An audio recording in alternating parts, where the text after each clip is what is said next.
And so we begin again. Kind of a predicament you found yourselves in.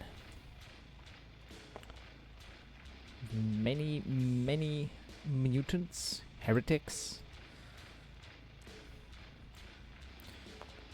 a lot of trouble. You mean a lot of targets. Target-rich environment.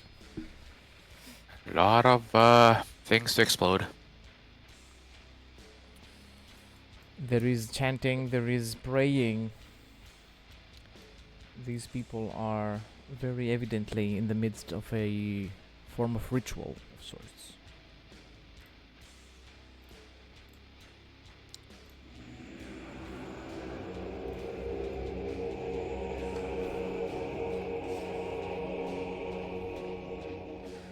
And they have all turned their attention to the top structure here.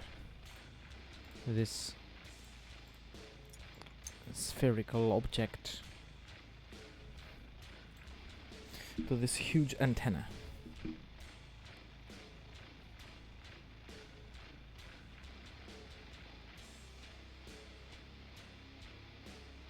think we gotta finish quickly if we want to get this over with. Agreed. Whereas before that thing escapes.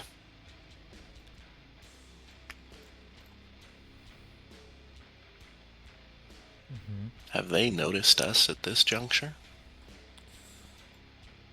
Even if some individuals have noticed you, you have not attracted the attention of the bulk of these individuals here. You are considered unnoticed for any mechanical Alright. purposes. Are we using inches or centimeters for this instance?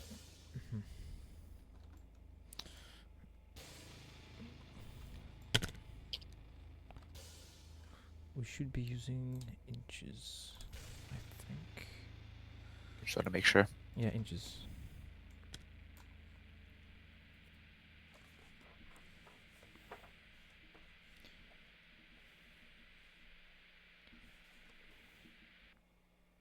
I can make that. I would suggest we throw some grenades into these teeming masses of traitors. If you give me a moment, I could try to see if I can increase my smite attack, but it will take a moment. You think we have a moment, brother? We might be running on a clock here.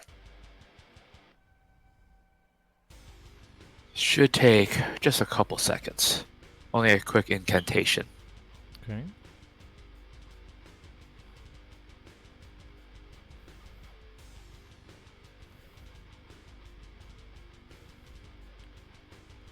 Because I would like to do incantation to increase my psych rating. Go ahead. Or technically invocation. Is it a prayer, a calling to a higher power, or a word of encouragement to your own self? Praying to Sanguinius and the Emperor to give me strength.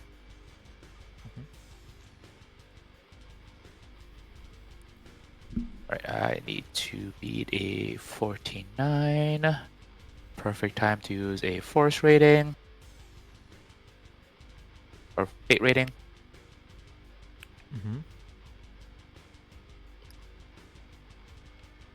Right, so 59.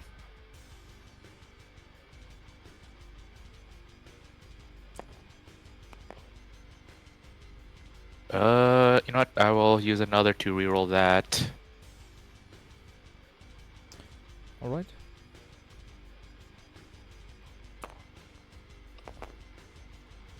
Oh, thank God.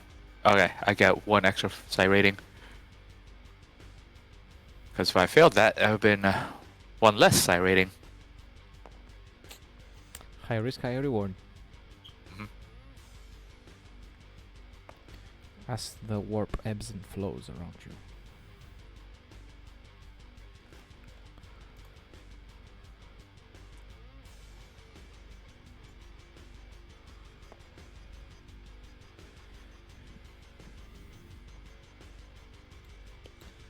have activated your mind bullets.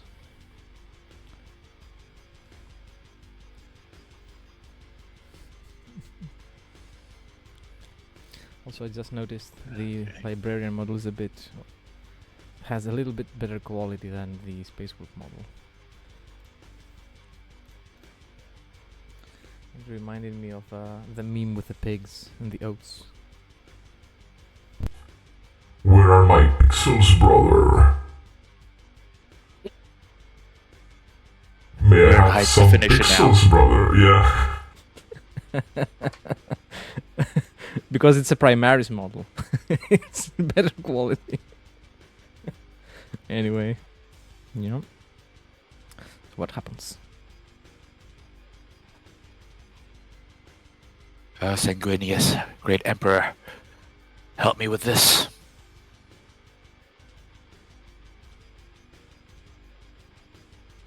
And that is my turn. Mm-hmm. Ingvar. I think Ingvar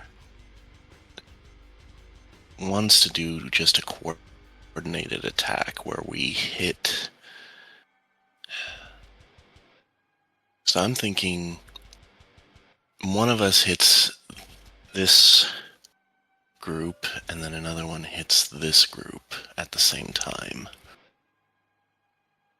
How far can you throw? What are your thoughts? Strength bonus times 3. My strength bonus with the armor is 10. So I can throw 30 meters, I think is what it's measured in. Yeah, the books count in meters. Yeah. So, yeah.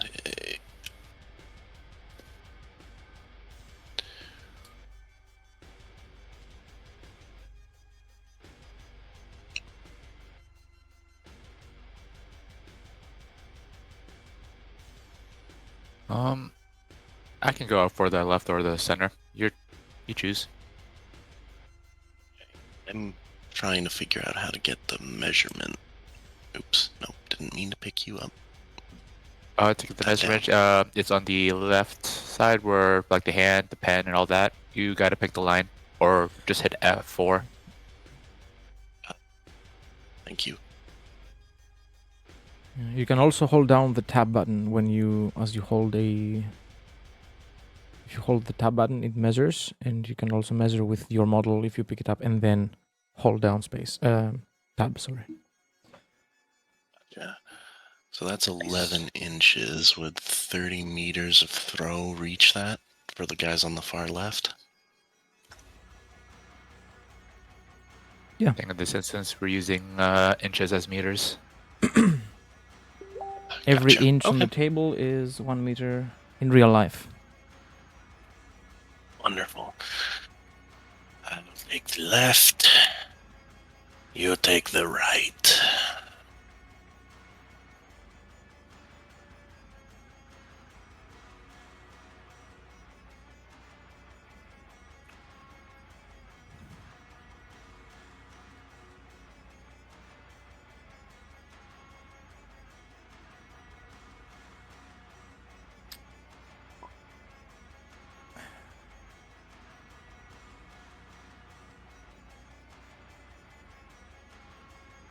Out. I got disconnected. Yep. Center, Okay. actually.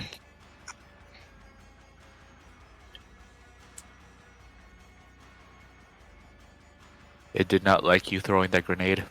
Not It at really all. didn't. Yeah. It's not even one of the smiling grenades. It was a frag grenade. Damn it.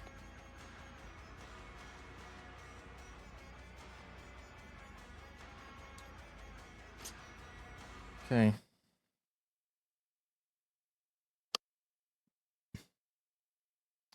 Hordes cannot dodge. So what's the blast on it? Double check. I think it's 5 for a frag, but it's better to be sure. Yes, for a frag grenade, it is 5 blast.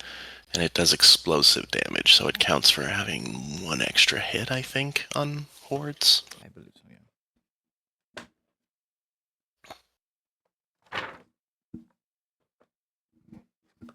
Yeah, 1 additional hit.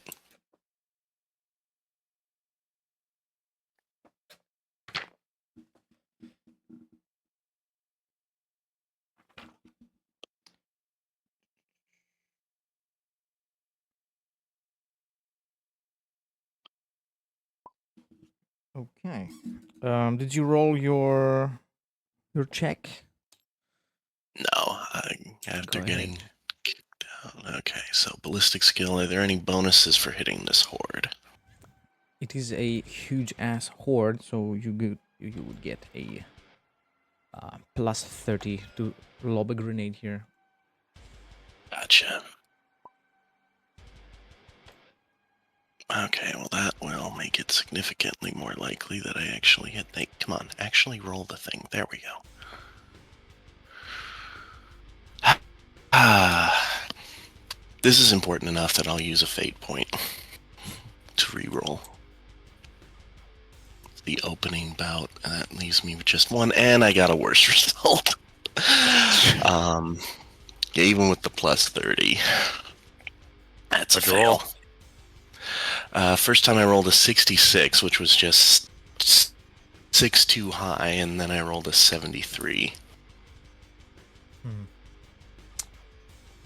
Yeah. You throw it too far. It goes over the heads of the mutant heretics and explodes. Well, since you've missed, it goes wild. It goes, I believe, 1d5 meters in a different direction. Roll another d10, please. Thing. That is 3.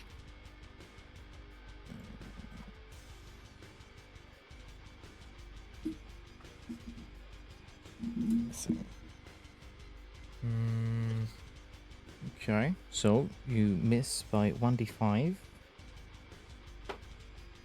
3. This means goes there.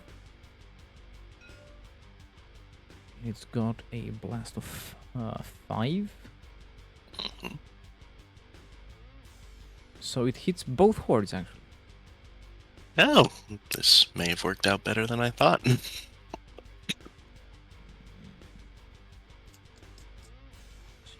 Take out total of 6.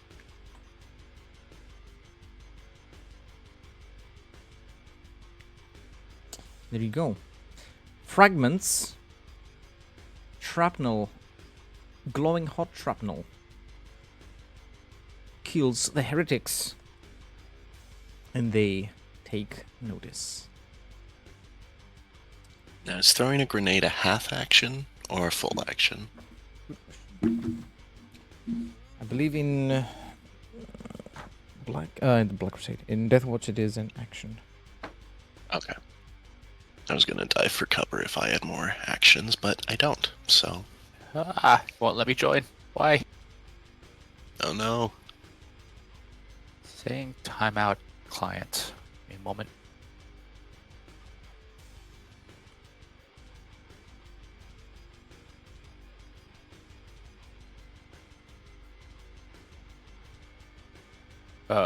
I'll just roll on the dice tray for now. All right. So this being a surprise round, we will now have to roll initiative.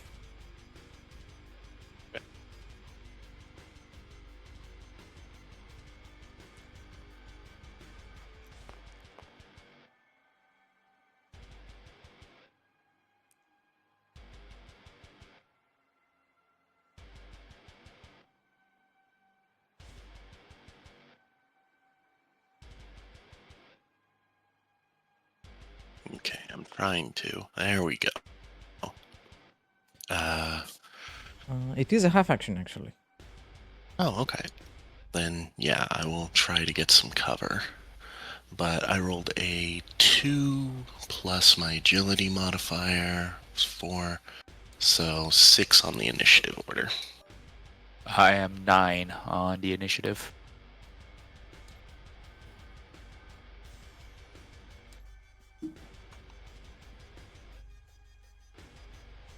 Mm-hmm.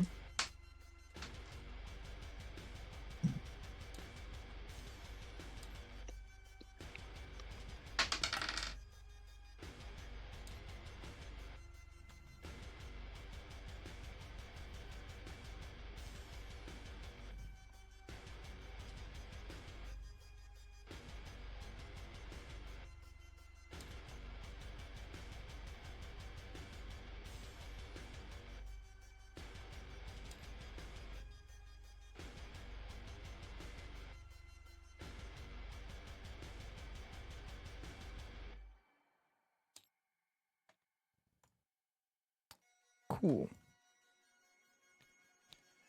Well, you realize that these heretics are coordinated by someone up here. There are other orders given to everybody around. Through voxcasters, you can hear them as they are being relayed. To stop them. Do not let them reach the top at all costs. And there are some wild shots coming from up here as the heretics begin to gather the edge of the platform and start to shoot at you.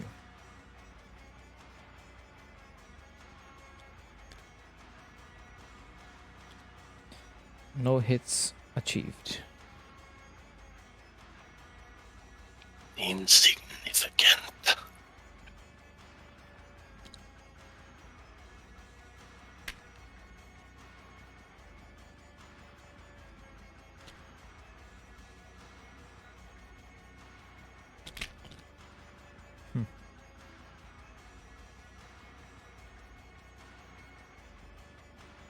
Okay. It is Lucian's turn. Alright, I will smite my +1 psi rating. Not gonna push it yet, just in case.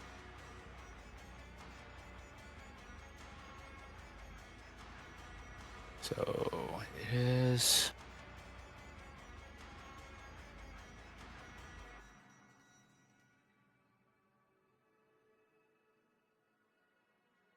Made it 64.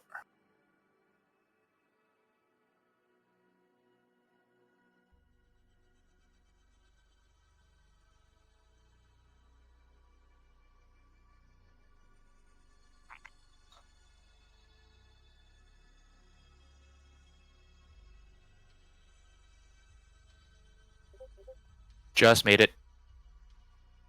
All right. Effective psi rating? 4. And where at? Dead center. The right in the middle. Yep, the one right in front of us. Here. Okay.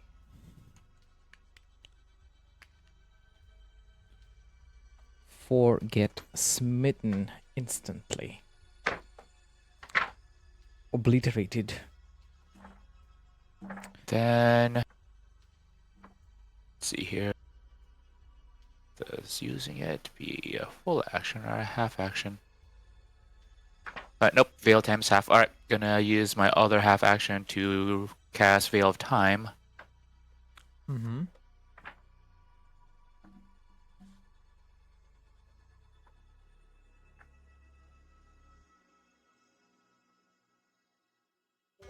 Oh, nope, doesn't pass on that one. Interesting. So I just realized I rolled doubles, so I have to roll a d100 for warp. Psychic phenomena. Let's see here, 37.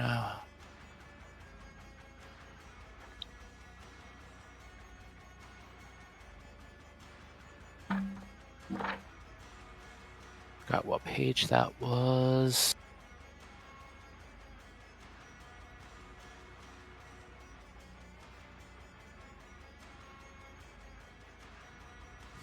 I wonder if it's the same.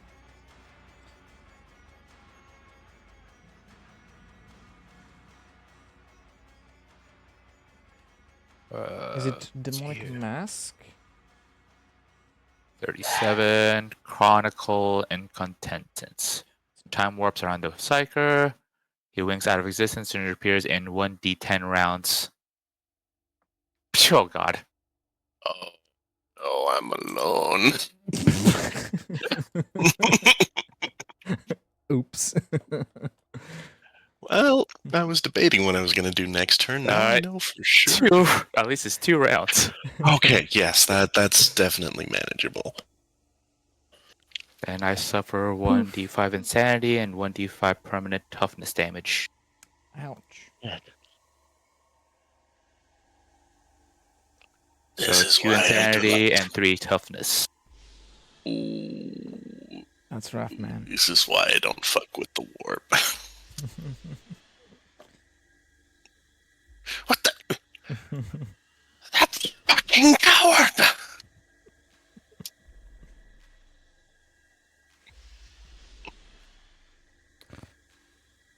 Then it is the Horde's turn here. You got this. I believe in you. They will shoot Ingvar Mhm. and miss every single shot. They just blindly, without aiming at all, shoot at you. Or maybe they were attempting to shoot at the librarian, the psyker, and seeing that he just vanished, when they veered to your direction, they had already been so far in the salvo that the recoil just made every shot just fly wild around you. It was a lot of bang without any substance. You've seen orcs shoot better than that. Many times. Ingvar's turn. Yes. Well, I am gonna go ahead and activate my jump pack and fly over to the group that I was originally targeting over there. And it's gonna be a charge action. So, first let's see if the jump pack activates. Hey, come on. Trying to make you actually roll, not pick you up. Okay. I believe... Yes, that is unfortunately a fail. So, the machine spirit in my jump pack is temperamental this day. Unlucky. Can I still, like, throw a grenade from here? Because I'm assuming that's a gap that I can't bridge by running. Let me see. Or I guess I could try to jump it. Without the jump pack.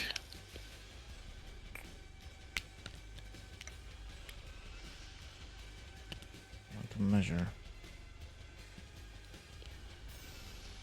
You could, yes. Okay.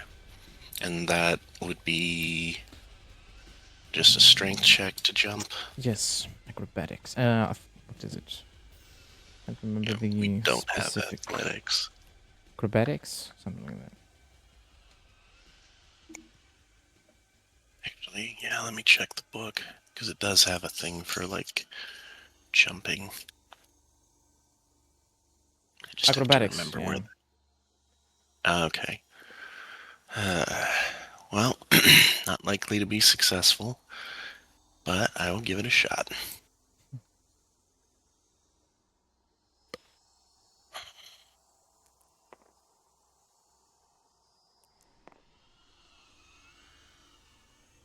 Oh, yep.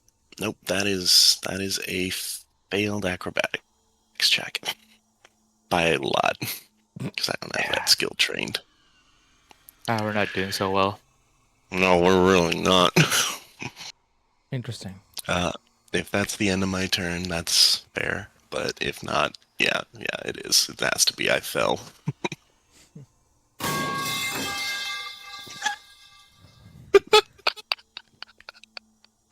Could have been worse. You're pretty hardy. Yes, no, I'm sure I'm fine.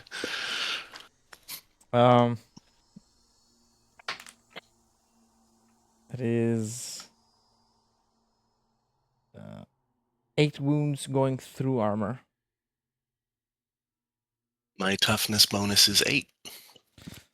You absorb the fall.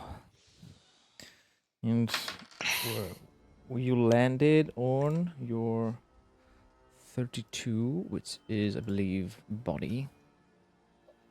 Yeah, probably. Yeah, so you fell on your ass, pretty much. The jump pack didn't activate mid-air, and you just plummeted, dropping like a rock straight to the ground.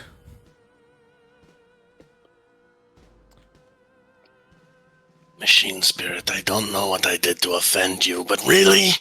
Now? Of all the times? These guys will hold their action.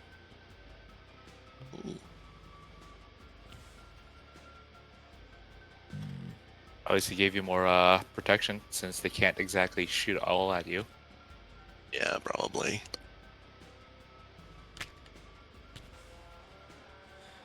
They will take formations as much as they can, at least, around the antenna.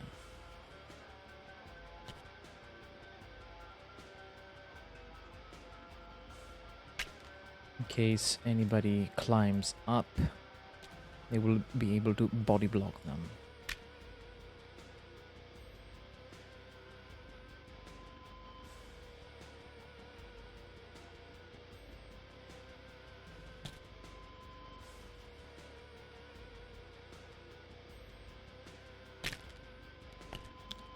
Whoops. Oh, that counts. That counts. I will actually make a command test, to be fair. Successful.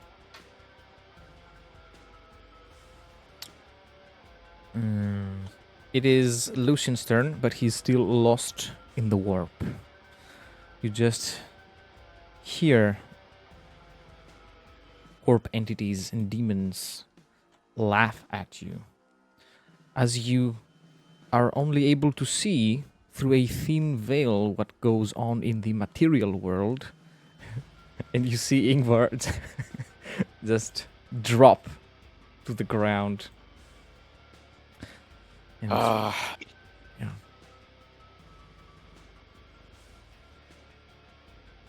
My Emperor, what did we do to deserve this?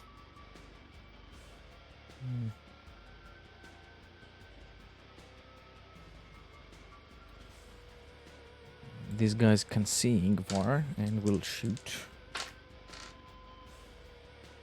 They hit.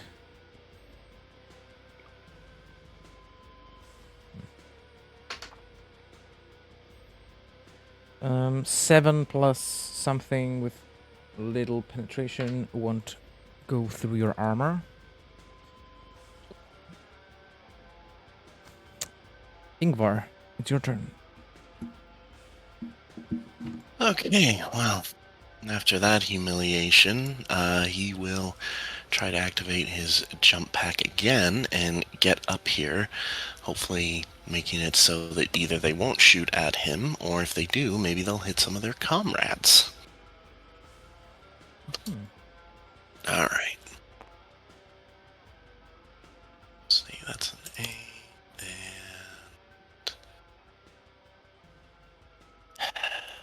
and another unsuccessful activation.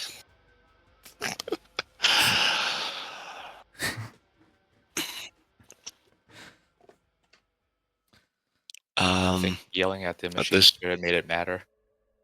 Yeah, yeah, it definitely did. If he can, he'll throw a grenade up there. More of a Hail Mary thing than anything else. But if my turn's done, then it's done. Make a ballistic test. -10. -10. Okay. Nope. Already I can tell from the D100. Yeah, no. Roll 1d5. D5? Yes, 4 meters That is of... That's a 2. Okay, 2 meters to a... roll 1d10, please, for me. Oh, that's what I got on the D10. Or is this a second roll? Second one, yeah. Okay. That's an 8.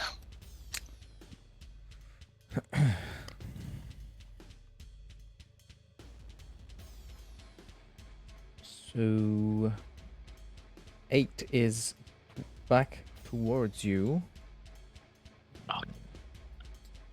But it still lands in the midst of this whole horde. And hits 6. At least I can do something.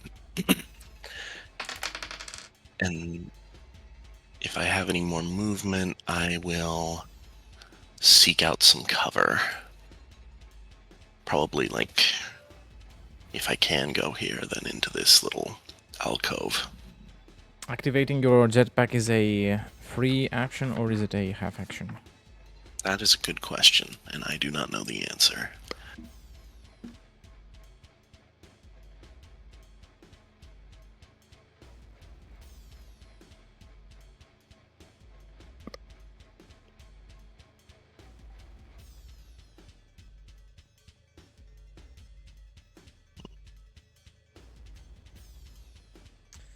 I should print the Deathwatch book as well.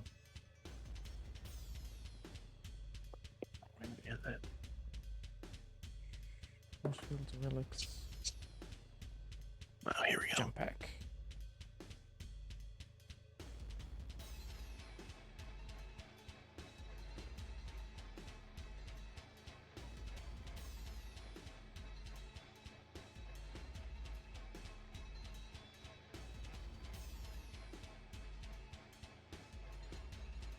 It doesn't say when it talks about the jump pack.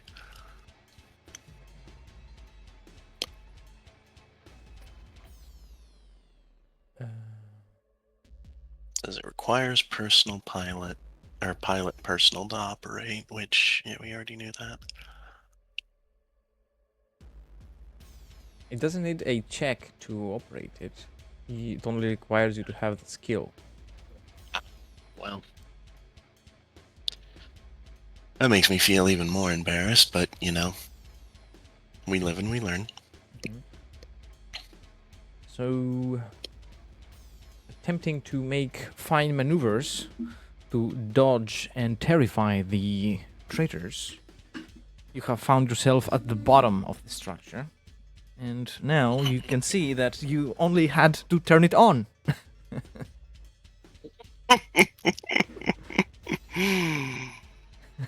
Ah.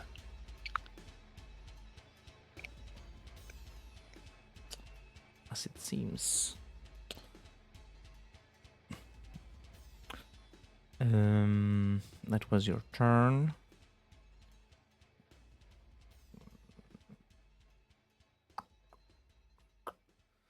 These guys, they will have to move.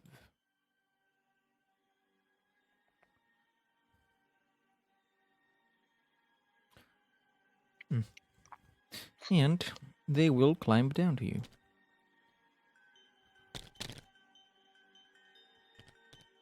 Climb or just jump down to him. It's a mixture of both. Some are tactical enough to climb down, others are less coherent, so far gone in mutation and whatever else mind-altering effects they are suffering, that they just drop onto you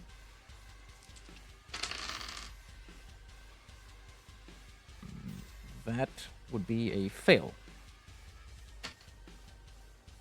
They are harmless to you. Wretched mewling weaklings. I have you right where I want you.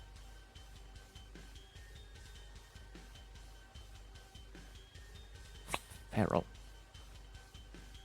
The ones at the top continue chanting, praying, calling upon the four-armed emperor to come and bless them. Lucian, it is your last turn gone, and I think you reappear at the end of it. I believe so, yes. You spawn again. Out of the warp and into materials plane again. That was unpleasant.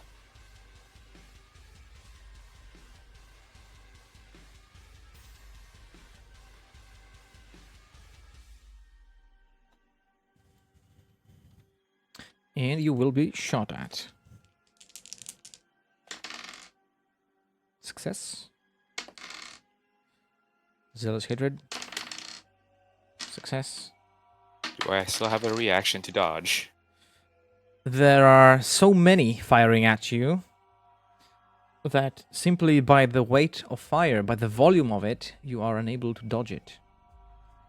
That is 18 damage, penetration 2. 18 damage. Oh, Where was that hitting? you weren't at very.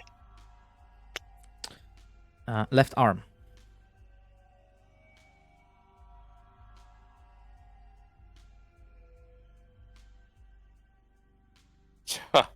Holy crap. I am at 2 HP left. Yeah, I was like, you weren't doing so good. I mean, I probably would have survived it if I still had the toughness rating I had earlier, but no, I did not. Might have to upgrade it after this.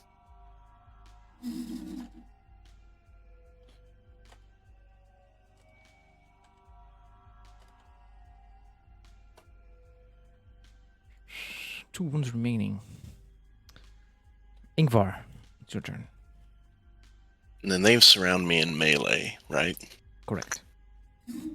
Well, then I see no reason not to go ahead and use Swift Strike to hit them twice. As every successful hit at least kills one of them. So first attack. There it goes. Do the bonuses for the size of the horde apply to the melee attack? This one isn't so big anymore. So Oh, that's you right. would get a plus 10. Now. Plus 10. That's still enough. It's just a tiny, barely scraping by success, but that still hits. Mm-hmm. And the second attack. Well, that one doesn't hit.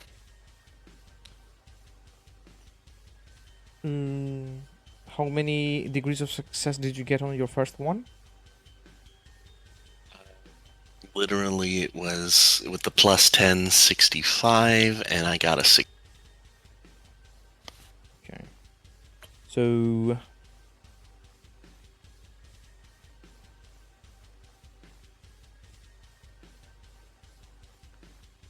does your weapon have the power field quality?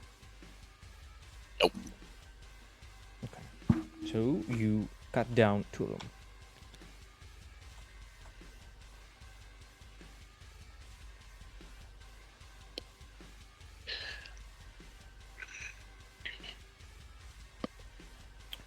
Can I roar at them through my helmet within like an intimidate check to try to see if I can get them to break?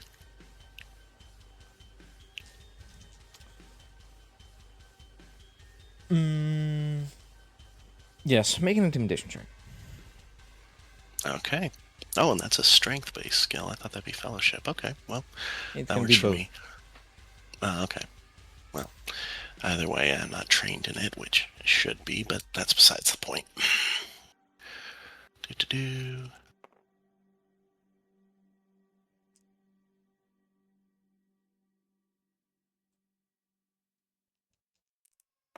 Come on. Okay, yeah, that is not successful.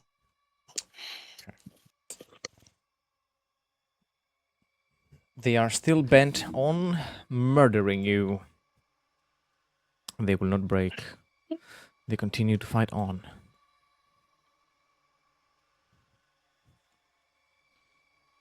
And it is their turn. They attack. Unsuccessfully. These guys. Lucian. I am back. I am angry. Is there any explosive nearby that I can shoot with Smite to kind of explode things out?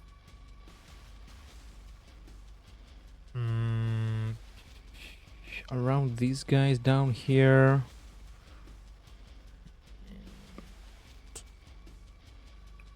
Make an awareness test.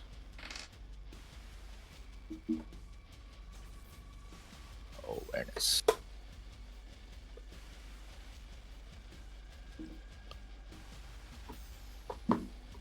Fail. Right. You cannot make out any explosive materials around here. Other than carried grenades, ammunition, and so on.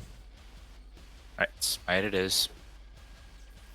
Same group I smited before. Right. Alright,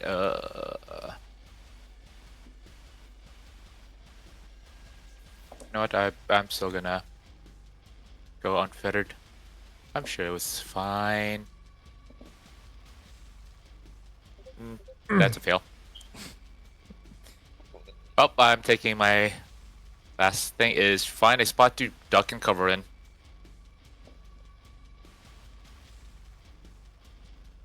You take cover behind the ruin, under the ruins here.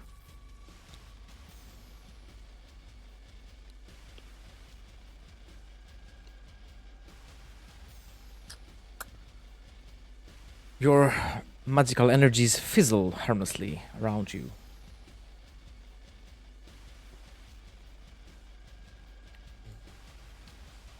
Having no effect.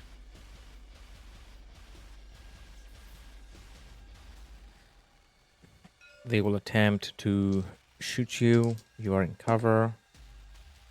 They hit once.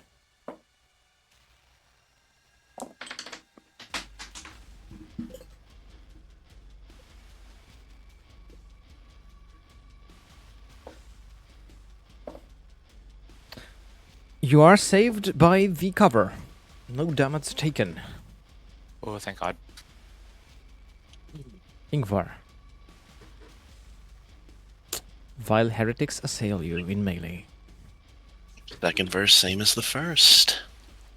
Let's do that swift strike. Okay. Roll, damn it. Oh, that is a 5 on the die for the first attack. So let's see if the plus 10 still applies. It's Yes. 65. Yeah, then that is at least 4 degrees of success. 5? Yeah, that's probably right. It's a swift attack. I'll do the second. Yes, so I'm rolling the second attack here now. That one, it's only 1 degree of success, but it's still a success. All right.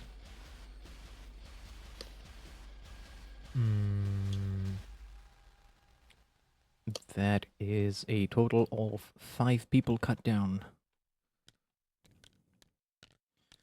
And the horde has to make a willpower check.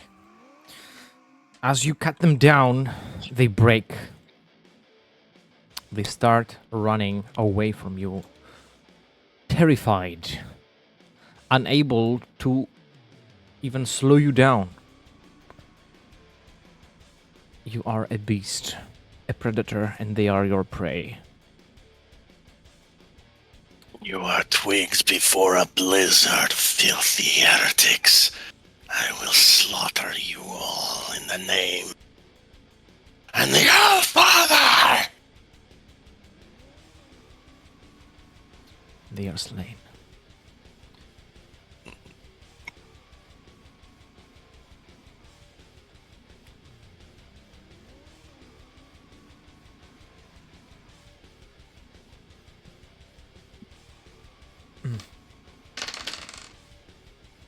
More chanting. Lucian.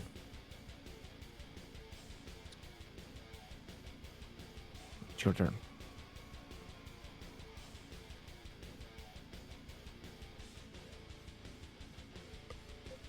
Nope, that's still a miss. Nice. I'm rolling in the 90s right now. Oh, that's just the worst. So yeah, back into cover I go. All right. So you're being shot at again.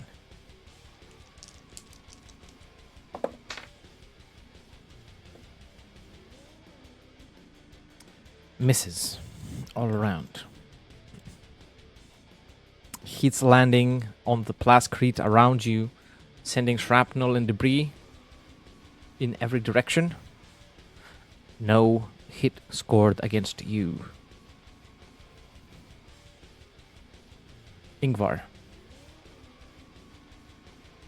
Okay, well, now that I know that all I gotta do is turn the jump pack on, I will fly up to these boys.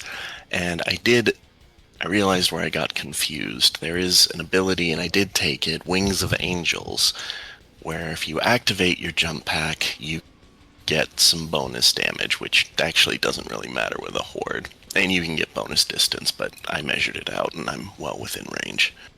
Well, actually, wait. Let me make sure of that. What is my charge distance with the jump pack? Yeah, 24. We're fine. Okay. So we're going in, and we will use a swift strike on them. And, what size is this horde?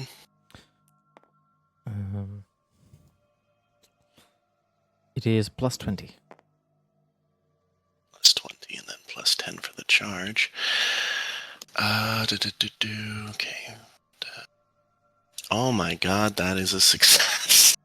It's an 84 on the dice, but plus 30 brings it up from 55 to 85. If it weren't for the charge, I wouldn't be hitting them, but I will take it. Oh, and that's just the first attack. The second attack. No, that wasn't a roll. Come on. There you go. Jeez. Alright, that one's significantly better. That is a 43, so that's from 85. That's 3 successes, I think, if I'm doing 3 degrees of success, I mean. Okay.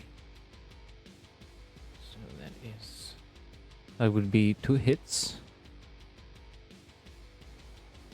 And I mean, it is a hit and then another as a being a Space Marine.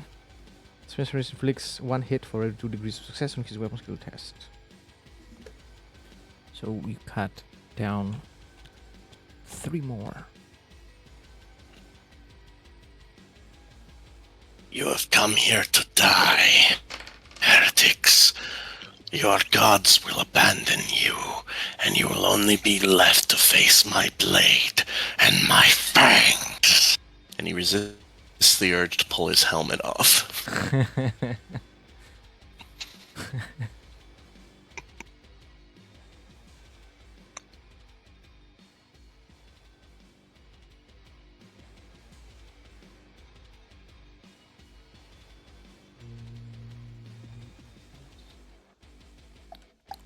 All right.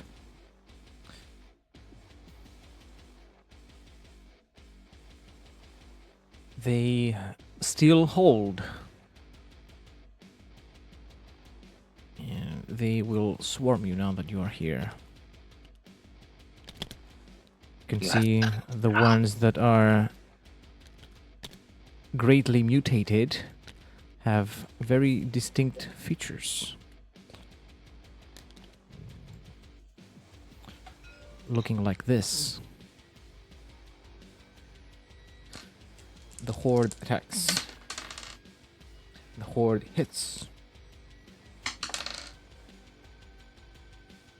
The horde does 13 penetration 3 Okay.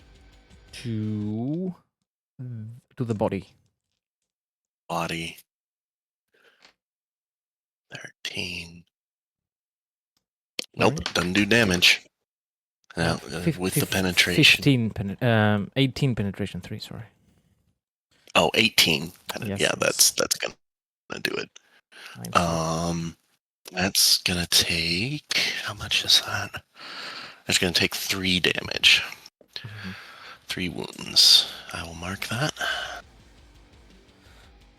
Right. More and Fine. more tempting. We gotta get up there. I'm trying, but I'm kind of stuck down here. Lucian. Your turn. Alright, let's try this again. Smite. Well, first things first, pop out of cover, smite, then pop back in. Mm-hmm. That Okay. one actually hits. Nice. Very good. Finally. What's the effective psi rating? 4? 3. 3. 3 are cut down. You know what? I'm also gonna use my other half action to do the rerolls. Let's see. What Yeah, was this good called idea. again? Yep. Veil of Time. Yeah. 79. nope. Mm-hmm. Does not make it through. So pop back and cover. All right.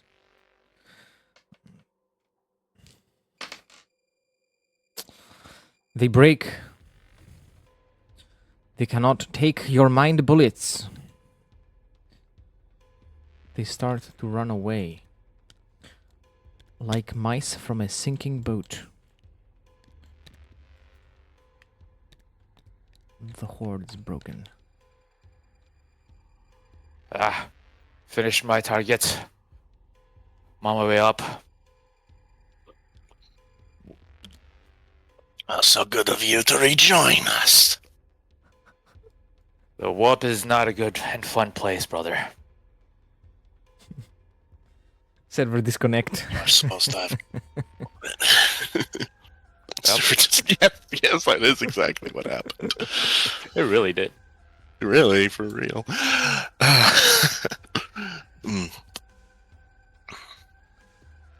It is Ingvar's Yeah. turn. I Yes. wish we had an apothecary with us.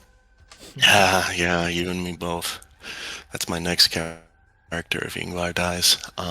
But spoilers. Anyway, I'm tempted to do something kind of stupid, if you will allow me. Explain. I want to drop a frag grenade at my feet with all these guys surrounding me and just tank the damage. Mm-hmm. You will roll normally. Roll the damage normally. Yeah. Yep. Okay. Yeah, I'm willing to do that because they've got no penetration, so I've got a decent chance of coming out of this unscathed. It's Yeah, it's only 2d10. 2d10s. I will All roll right, them I will roll that. for Oh, okay. Yeah, for go. you. I will roll the 2d10s for you. You can roll the 2d10s for the heretics. Okay. I'll take the red ones here. So I got a 5 and an 8 on mine. I got a total of 15 on mine. Oh. No, does. Yes, with my toughness bonus. No matter where it hits, yes, I am safe. So 5 and 8, that's 13. Right. With Blast 5, keep that in mind. True. And explosive damage for horde stuff. That's why I wanted to drop it. I'm like, this will clear a good chunk of them out, more than I probably can by hitting them.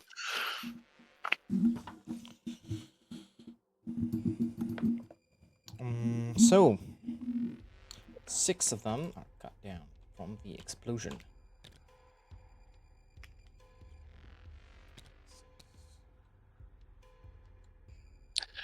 When he does it, he'll just pull the pin. A gift for you. And just let go of it. I'd like to roll intimidation again, because I think someone taking a grenade is at least somewhat scary. Roll. Yes. I keep forgetting my dice are here in this, not on my character sheet. Okay. Ooh. Oh, that's a success! 7!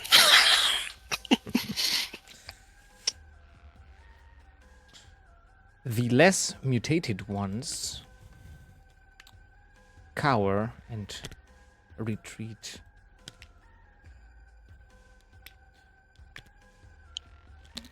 And the only ones that remain are the abominable ones, the mutated ones, the highly mutated ones, those who are incapable of speech even. There is 3 of them. I know not which dark gods you serve, but they will avail you nothing against my wrath.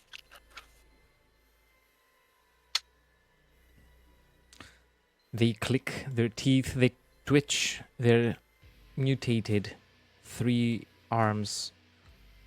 They seek to devour you. Yeah, it is their turn. The attack. And miss.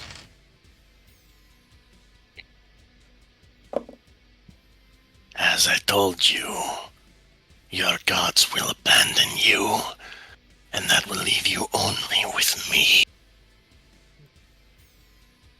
They expose their tongues and teeth at you, ready to attack again, to scratch and claw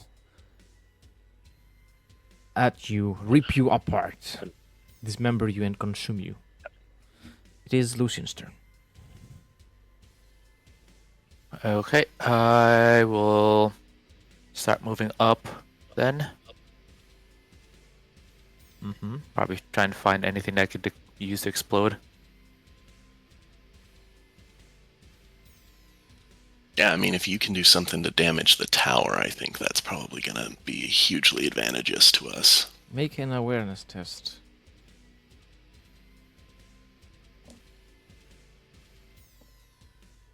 Nope, that's a 99. Oh! Just when your luck was turning back around. Interesting. This horde is broken, and it is Ingvar's turn. Okay. Are these guys still a horde? Yeah. Okay. Because I was going to do something a little different if they were individuals, but no reason. As tempting as it is, he won't use another grenade because he knows there's more guys up top. And geez, I'm down to, I think I have 3 frags left, so I need to be conservative. So I will just hit them with Swift Strike and try to take them all out. Alright, that's 5. And first attack is not successful. Second attack is by, I think that's just 1 degree of success. Because I have a 55 on my melee skill. So 31 is just, oh wait. No, that's 2 degrees, isn't it? Because 35 would be 2. Or am I doing my math 31 out of 55 is 2 extra degrees of success, yes. Okay, yep. You kill them all. Just. The last one charging at you, and just by revving your sword, you dismember it, kill it, put it down. I want to shove my sword down its throat as it clicks at me. The beasts are slain. Do you think you have enough control over your warp powers, brother, that we can proceed?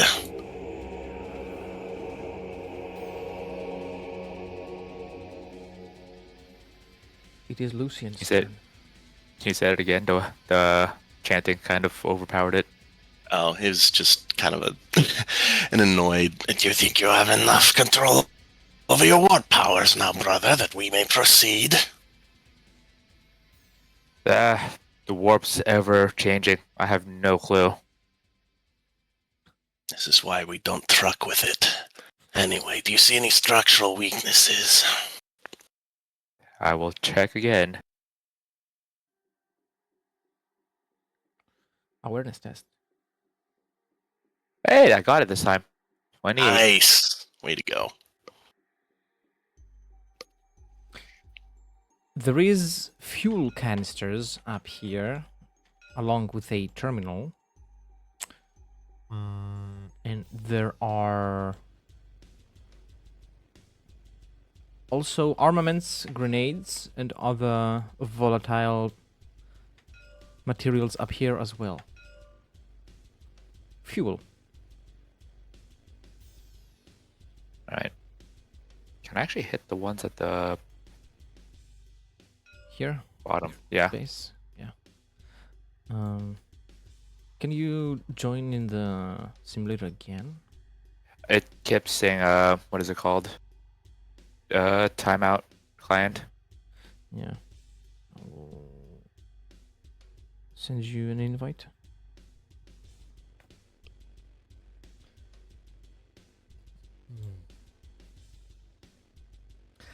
And with each passing moment, you sort of start to feel a similar ominous feeling. Like when you came across the other psychic creature back at that cave. A looming, over-encompassing presence. As if That's not good. a shadow eclipses, as if there is an eclipse, but not of the closest star. There is an eclipse in the warp, as if you are cut out. You are moved away. You are derived from your access to the energies and flows of the warp with each passing moment. Something that gnaws at the back of your mind. Something that only seeks to consume. You still have a half action. If I can hit it, I would like to hit the explosives right in the middle. Yeah, that one. What are you using to shoot it? To hit it? Smite. Right. Actually, Focus power.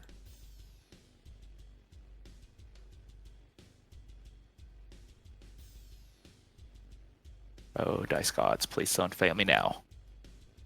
Hey, I got it. Barely. 61. That goes off. Roll damage.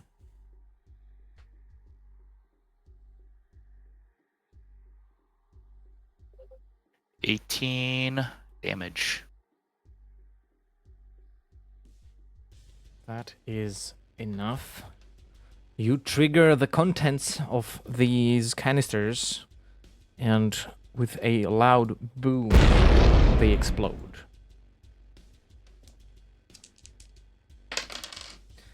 The structural integrity of the platform is weakened, and it tilts. It's gonna be a mess. And let's see.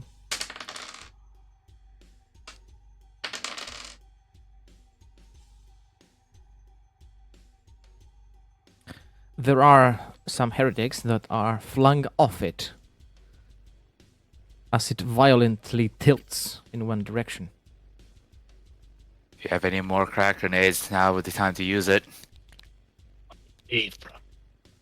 Well struck.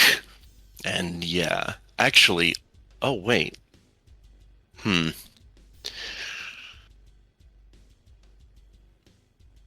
Kind of like we were doing with the doors in the last session, would you allow Ingvar to fly up there and plant a crack grenade in that center thing to knock it over? Or to do more damage? Yeah. Okay. And that's what he will do. He will fly up there, again, not needing to activate his... They're not needing to roll to activate his jump pack. I figured out how to use the And- jetpack, brother. Yeah. It's got an on-off switch. I don't want to hear it.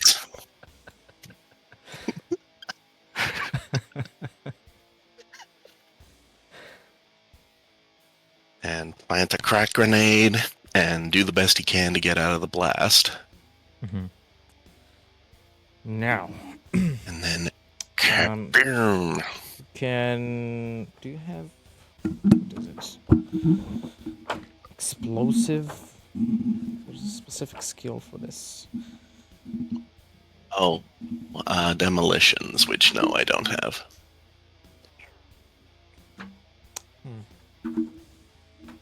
Then you will have to roll for damage. And the only way Okay. to escape the blast is to drop from there. That's perfectly fine. He will do that. Okay. Roll damage. Okay, so that's 3d10 plus.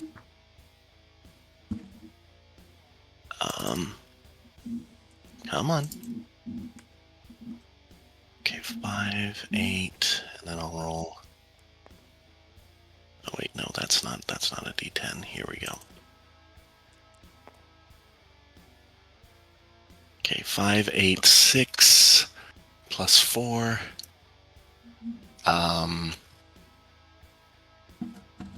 That's 23 damage in total, and yes, he will happily drop and deal with the consequences of that.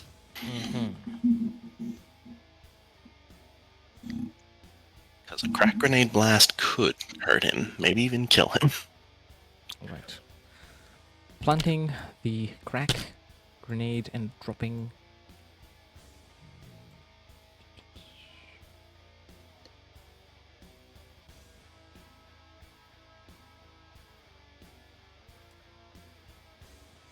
You take 1d10 plus 15 damage.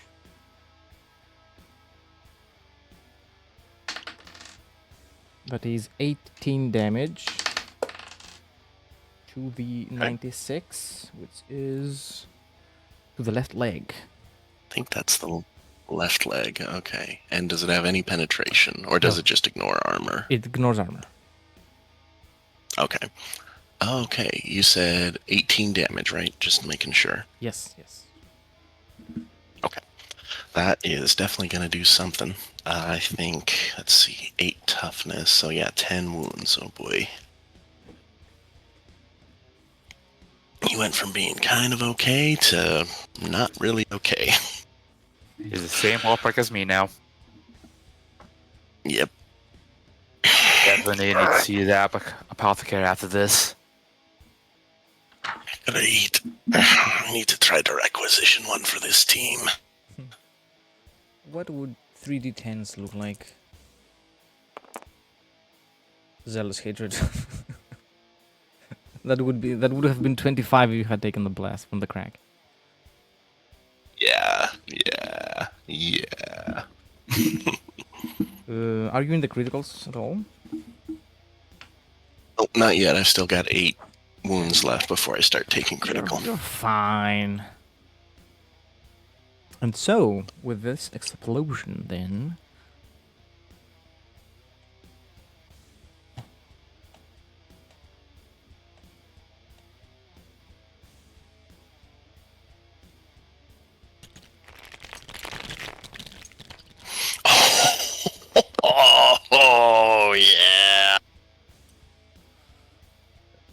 The platform collapses. Heretics fall over around you, being crushed by the very platforms that were keeping them up there. Their chants halted, interrupted by the violent explosion and silenced. Now destruction, dust, debris, and wails of pain remain in the air. And The thing's you still up there, see- is it? Yes. The spherical capsule here opens. And what you see come out of it is this humongous creature. This disgusting mutant alien Xenos, sorry, that glitzes the game appears.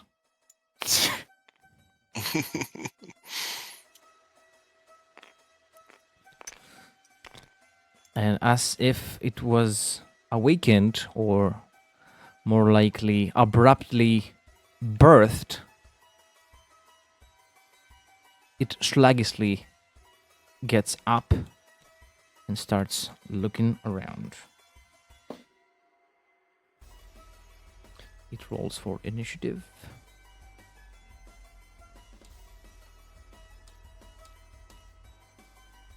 And it is Lucian's turn. Okay. How far is it away from me? 23. I can make it. All right. Yeah, I'm gonna try to smite it. Mm-hmm. And I hit. You hits. Almost. But 23, penetrating 3.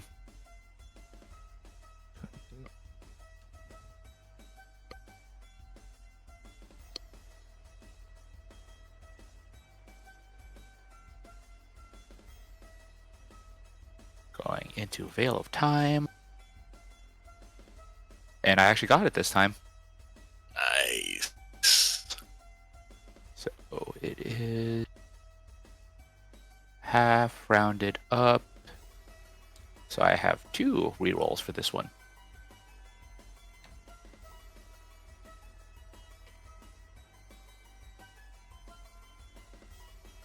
Mm-hmm. Anything else, Lucian? Duck and cover. Right. Ingvar, it is your turn. Okay, Ingvar is going to concentrate on the wolf teeth that press against his breastplate from his necklace, and he's going to look at this foul Xenos creature that is in the source of this corruption that has potentially infected this entire hive city, and he will spend his turn going into a frenzy.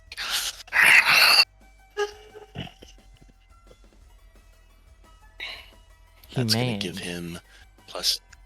Yeah, very mad. It's going to give him plus 10 strength, weapon skill, willpower, something else I can't remember. But minus 10 or minus 20 to ballistics and intelligence. So he's not shooting anything or throwing grenades. All right. I think it might be agility is the other plus 10. I'm going to find it and double check, but that's all he can do this turn.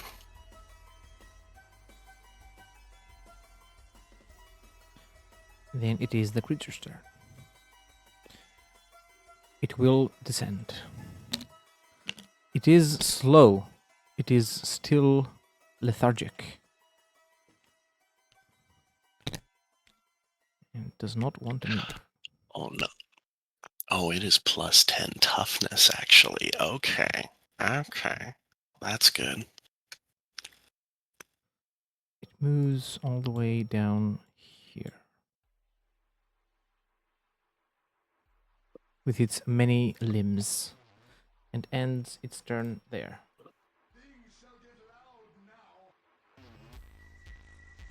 Lucian. Smite. My life depends on it. Kind of does. Yes, both our lives depend on this damage. Using that reroll. That is such a clutch. That is a fail. Not this time, though. Well, actually, nope, that's all I can do. Duck and cover. Mm-hmm. Ingvar. Ingvar will fly up there using his jump pack, and I am going to try to activate the Wings of Angels for that extra D5 damage. So let's see here.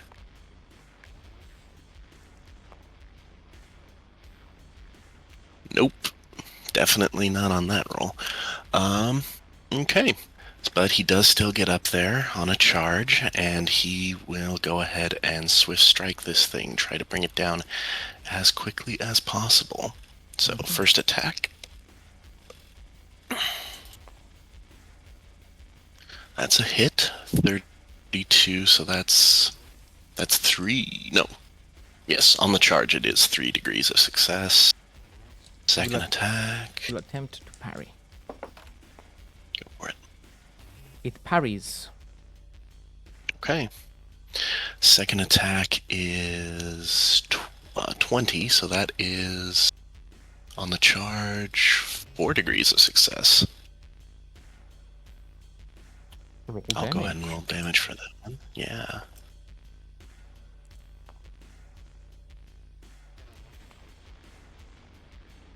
Uh, 9 plus 13 when adding all this. Oh, no, actually, now it's plus 14 with all the bonuses, including the bonus from Frenzy. Oh, and I forgot to. That doesn't matter. 9 plus 14, that would be 23 penetration for damage. Interesting. And as to location, I rolled a 20, if that matters, for the hit. It does not matter yet. Okay. All right. It is its turn now. And it will attack.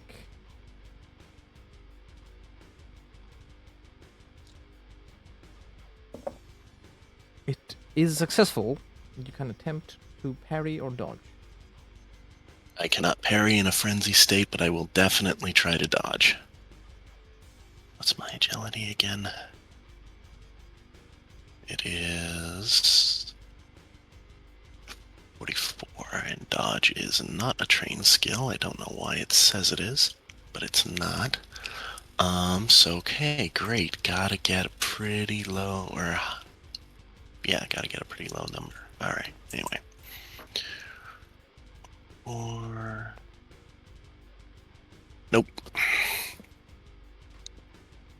All right. 16 penetration 5 to right leg. Right leg. Okay. 16 penetration 5. So that's 8 and 9. Or wait, no. That's 3 and 9 blocked. 12.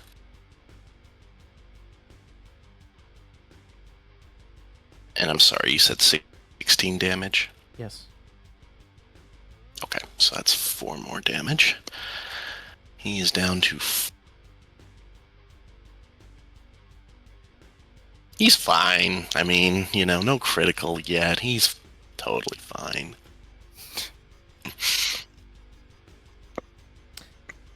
All right. It should be bigger than it. I just suddenly grew larger. Nice. Lucian's turn. I'm making it stronger. Stop hitting it! This makes it harder on me because Smite actually does damage to you if I do it, so Oh, I didn't know. That's my bad. that's okay. I should have well. Yeah. Since it counts as a ranged attack, you're getting minus 20 on your focus power test because your target is in melee with an ally. Your enemy's in Oh, melee with an ally. I'm sorry, I didn't know. Okay. I thought because how it much was does aim- psychic, it was different. How much does Might- aim might add? be. Half action aiming is 10. So it just becomes a minus 10. Okay. Can Yingvar handle a smite? Probably not, but I think it's better for us to just keep hitting this thing. Alright. Then Lucian's gonna say, incoming, brother.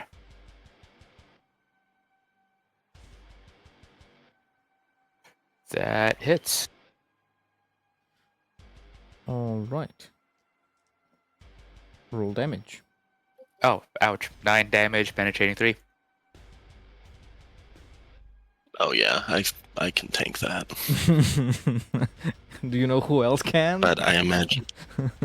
Yeah, I was like, but if I can, Very ineffective attack. I'm not trying to overpower because I don't want Yingvar to get hurt. It is Ingvar's turn.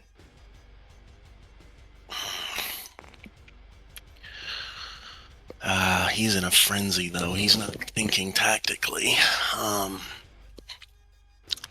Because otherwise I would disengage and move away, and even if I couldn't do anything, but no, to roleplay the frenzy correctly, he's just die. Actually, no, it makes more sense to hit it twice. I was gonna maybe do an all-out attack, but I think again in a frenzy you're just trying to hit it as many times as you can. Okay, well that's a fail. Does all-out attack allow you to make any of the other attacks? That is my question. No, Does not as far as I can tell. No. A swift strike doesn't let you do an all-out attack. An all-out attack, you get a bonus to hit, but you can't dodge or parry the next turn. It's just increases the odds of hitting. That sucks. Yeah. That being said, my second attack was a success by 2 degrees exactly. Roll damage. Okay. Hey, actually roll, dude. Okay.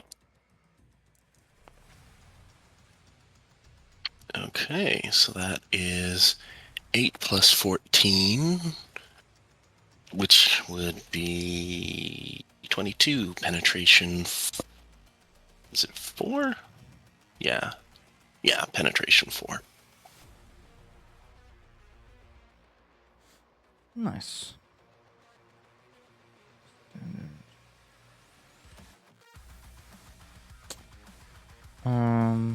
All-out attack allows you to make a furious melee attack plus 20, blah blah blah. What does the swift attack talent precisely say that it does? I'm not certain, but I know it's a full action, so I think it just overrides everything. Let's see here. Swift attack. Full action. Make 2 melee attacks. If you have 2 weapon wielder, you do 2 attacks with your main hand, and then you can hit with the offhand. But other than that, yeah.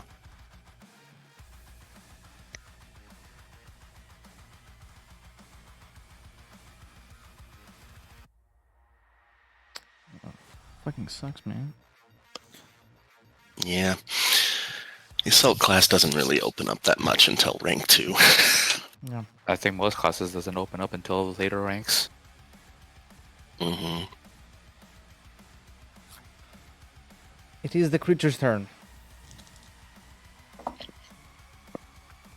It hits. You can attempt to dodge. I'm going to do that.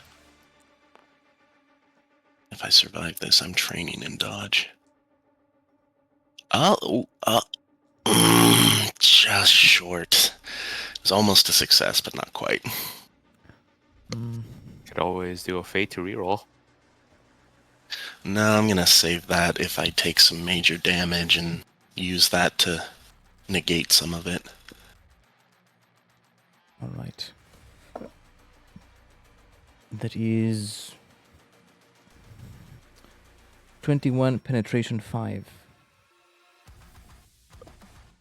to the body. The body. Okay, well that helps a little bit. 21 you said, right? Yes. Okay. Okay. I am...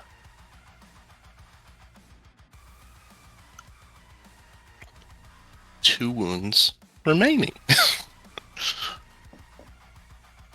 Just barely. God, that frenzy. That might save me with that toughness bonus. Alright. Lucian's turn.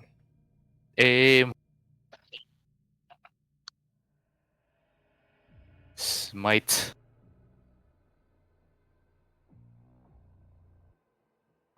No, not with that.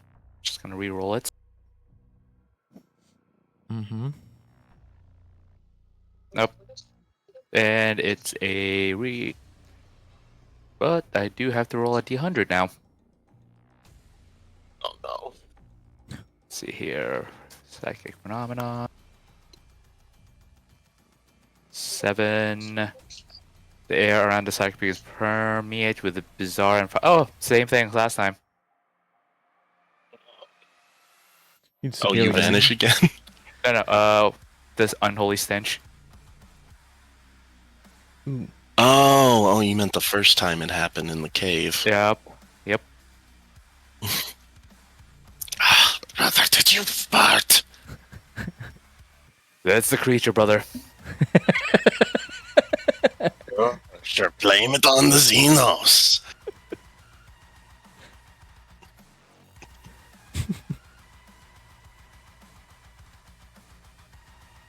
Smite.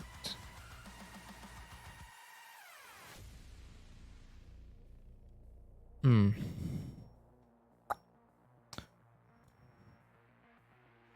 Hmm.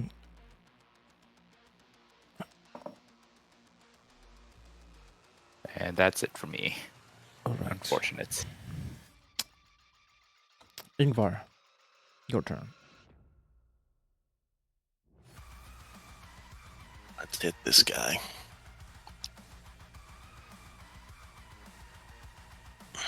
Okay. First of the swift strikes. It's gonna be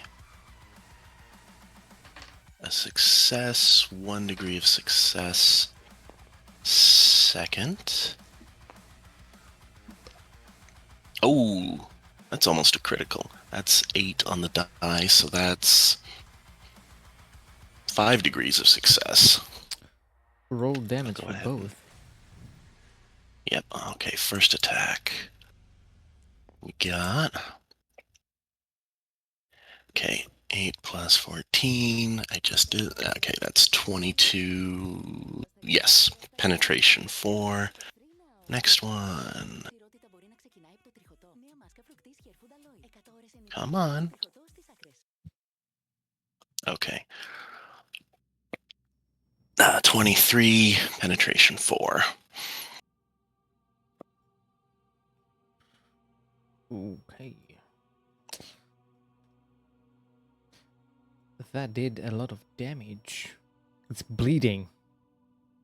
And the smell that comes out of it is different to the one you smelled just before. That's why you can't eat bean rations before a mission, brother. It is its turn now. I'm in danger. Its attack fails. I'm not in danger. Lucian. All right. Same thing. Aim and smite. All right.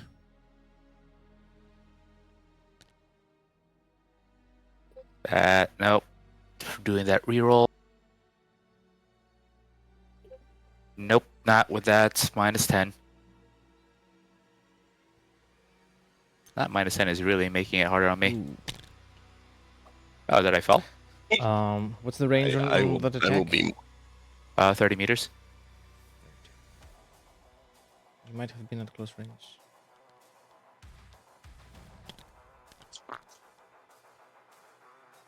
Yeah, you're under half, so you do have +10. Oh, so then that second one hits. All right. Damage.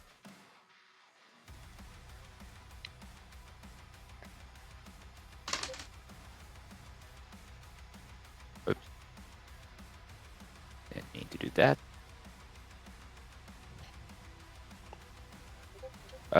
17, penetrating 3.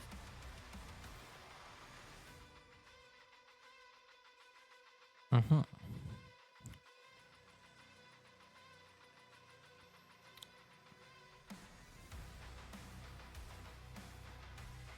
All right. Ingvar, you are also zapped together with the creature. okay. How much? I'm sorry. How much damage was that? 17 penetration 17. 3. Okay. That is just enough to remove the last of my wounds. Any It further is to the body. damage I take. Yep. It will. So now. Oh wait, did you say? Did you say 17 damage? I thought you said 17 damage, penetrating No. 3.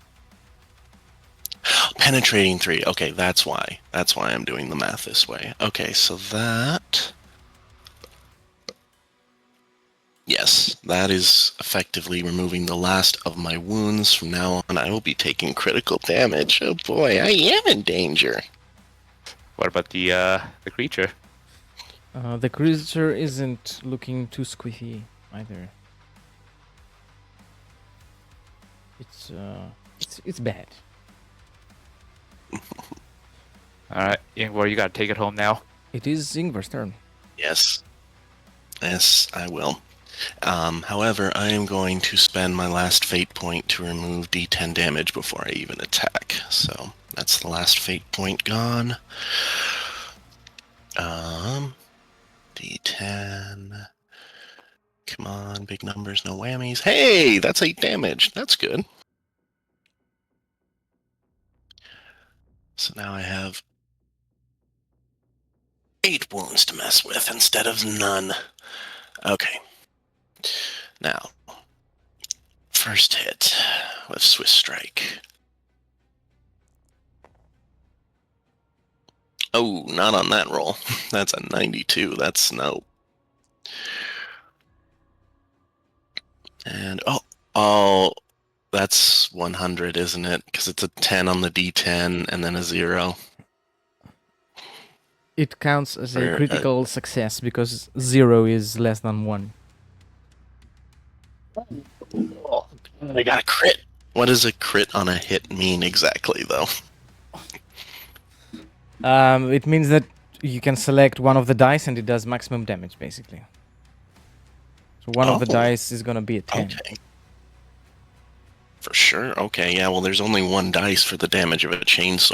Just get to roll 2 and pick the higher one, so...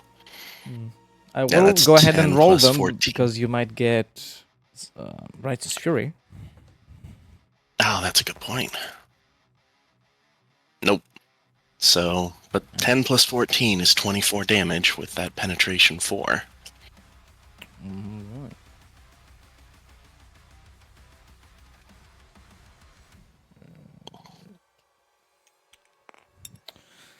It's very angry, it's bleeding, it's limping. It will attempt to tear you apart once again. You can attempt to dodge. It will be just that.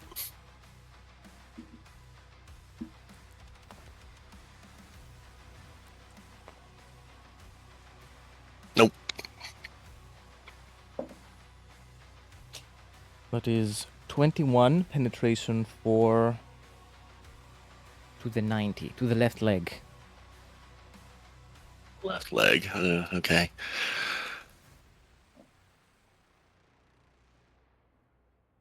Okay. And penetration 4. So that's 9, 4, 13. And I'm very sorry. How much damage was it again? 21 or 21, yes. 24? 21. 21. Thank you. Oh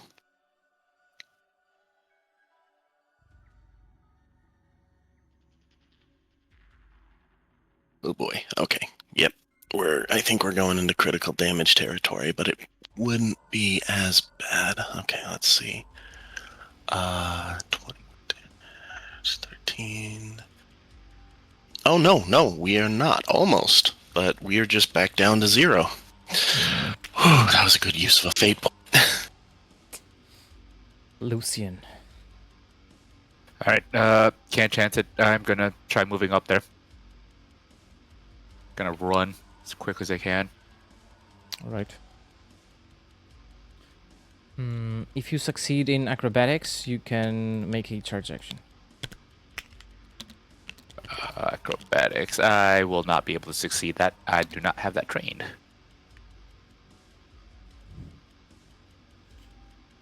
Yeah, no. Alright. Okay. So you just walk up there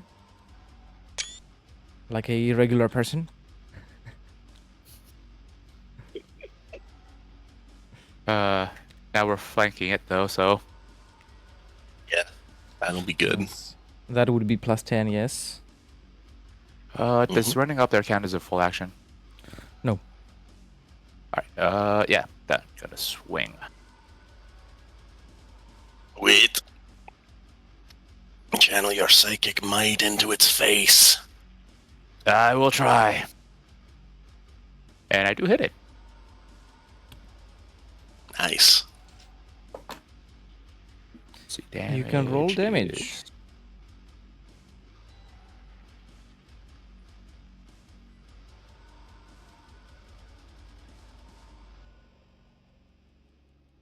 That is 21 penetrating 5.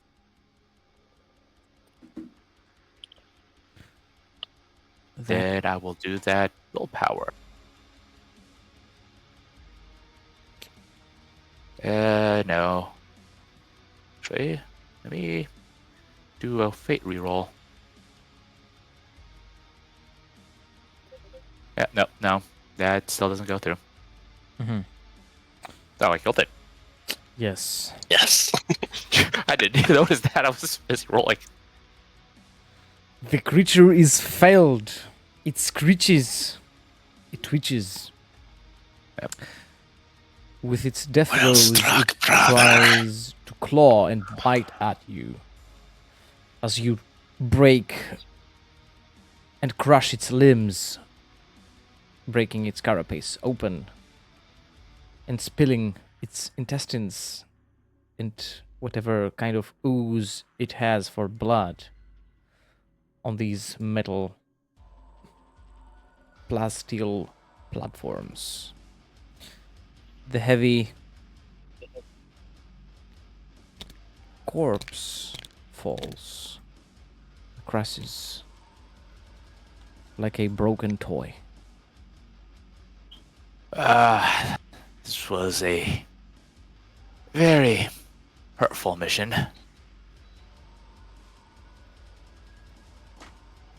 Ingvar is slowly coming out of his frenzy. Will suck, brother. What a glorious victory we have won this day. You should claim a trophy from that moment. You struck the final blow. I have to go down there again, though. But might as well fill the battle barge up. Indeed. We're triumphed! Gonna Vox in that mission success.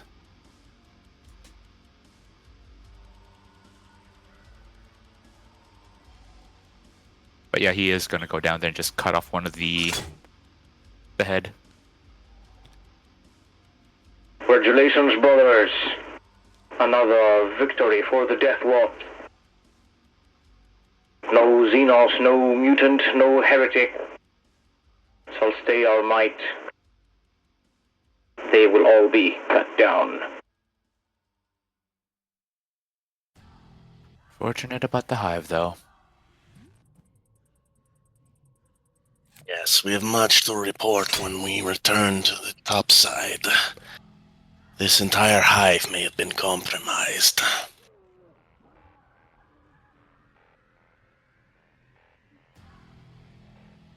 Whether it was a weakness of faith or of mind, these people have been punished for their weakness.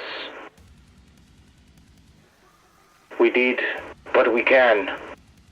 We have saved billions, trillions of lives, brothers. Come back to the barge. On our way.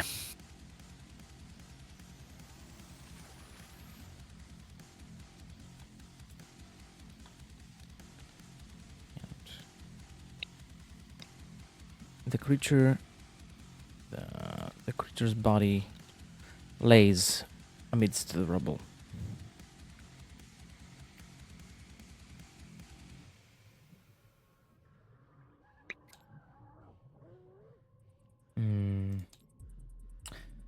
A thunderhawk descends and picks you up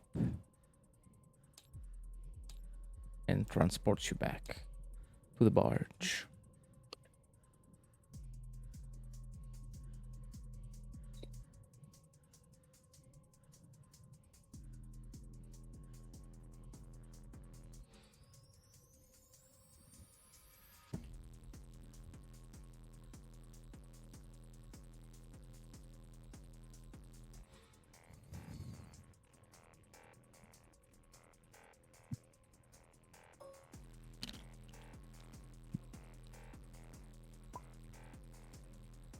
I think the map didn't like me. It's the reason why I couldn't join. Lol. I just got back in. Welcome back.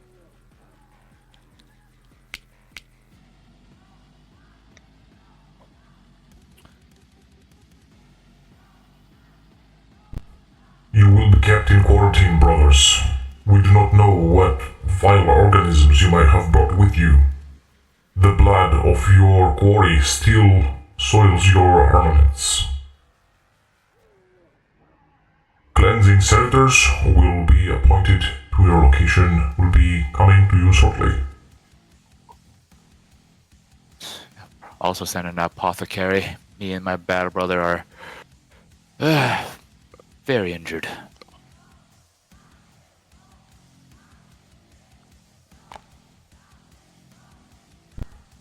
Understood.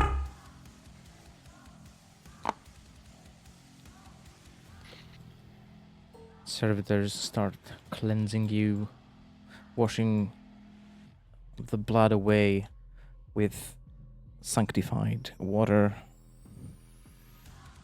with blessed cleaning liquids, and pressurized air coming out of specific specialized nozzles that make a sound similar to a ecclesiarchal organ as it sprays air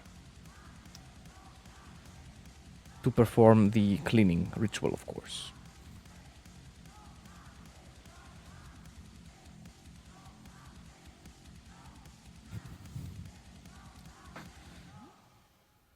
And you are also informed that the tech marine of the ship wants a word with you.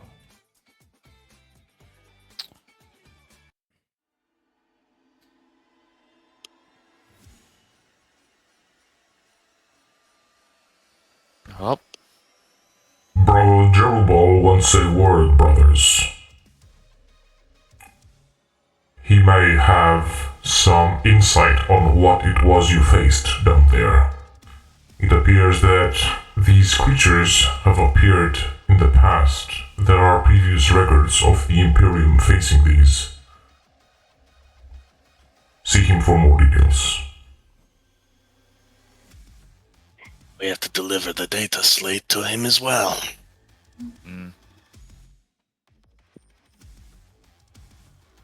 Then yeah, once we're cleaned and sanctified, we will make our way there.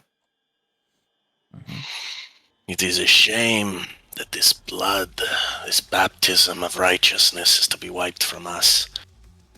All over some petty concerns. What could the Xenos possibly bring that we could not overcome? Whatever. To the tech priest.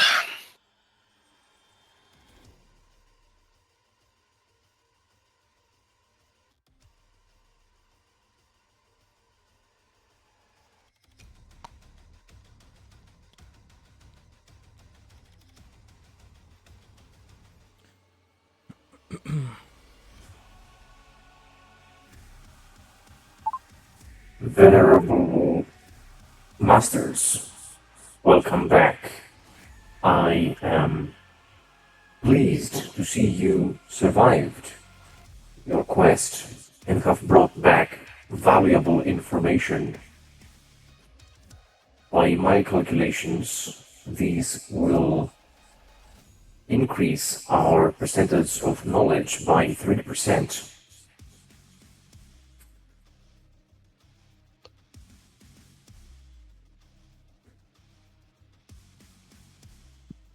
What can you said- tell us of the horrors we faced?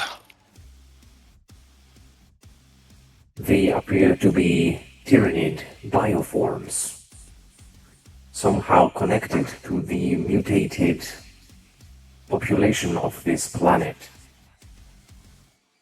Correlation appears to be 99%. It would make sense considering they were contacting each other via the warp. The large biomass you encountered is what has been previously called a brood lord, a patriarch. These creatures are 100% tyrannid without any human DNA left in them. They are the peak of their evolution. It appears that more and more people of the hive cities have been somehow infected with the tyrannid DNA. They were born with it. My hypothesis is that somehow, and some individual in the hive cities contracted or mutated to have this DNA in them, and they unknowingly passed it down to their descendants. And then they themselves produced even more of these hybrid organisms. And as a result, more and more individuals in the city came to have these modified, mutated genes. And as they infiltrated in this organic matter, they came to have overrun the city from within without anybody noticing or having the ability to resist.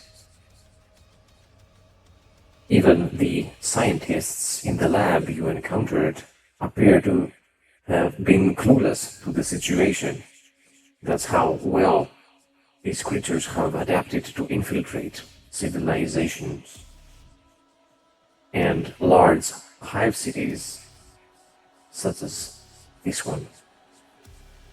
You have done the Imperium and the Mechanicus a great service, brothers. Omnissiah be praised.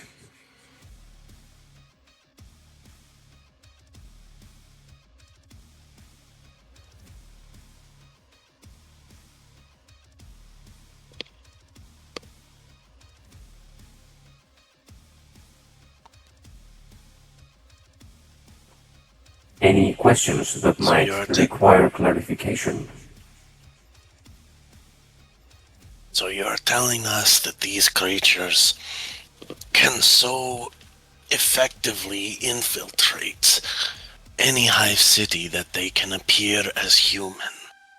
As far as our technology is concerned, as far as our brightest minds are concerned.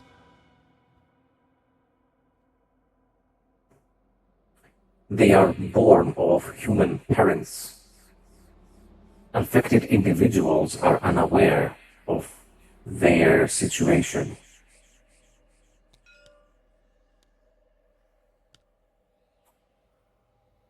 Genetic marking and genetic control has to be in place constantly to assure that mutations or infiltrating organisms such as these do not find their way into imperial hives. Is it possible that other hive cities on this planet have been infected, or other ones in this sector?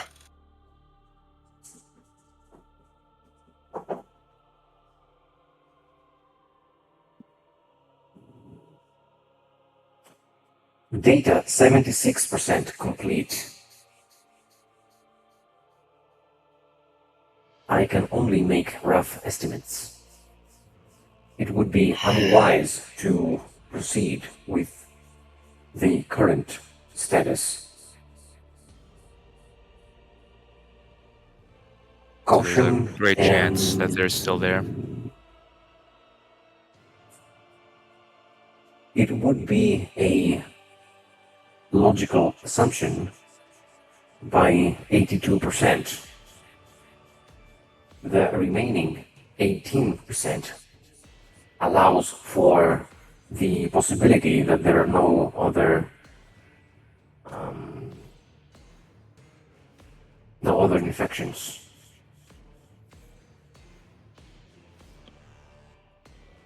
In the case that more hive cities or planets are affected, many imperial lives will be lost.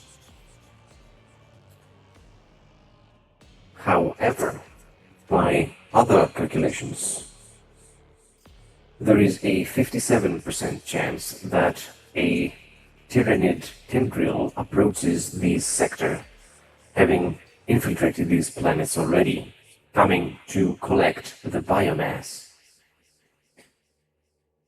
Resources would be more wisely directed to the confrontation of that hive fleet, of that hive tendril. The lives of the population of the sector are calculating 94% expendable.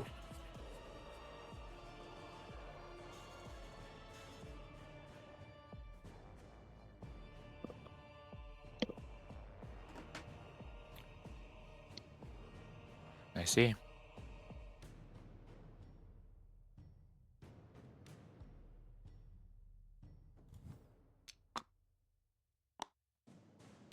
I don't know how you were trained, Tech Priest, but I was trained that no Imperial lives are spendable. Not when there is a chance to act.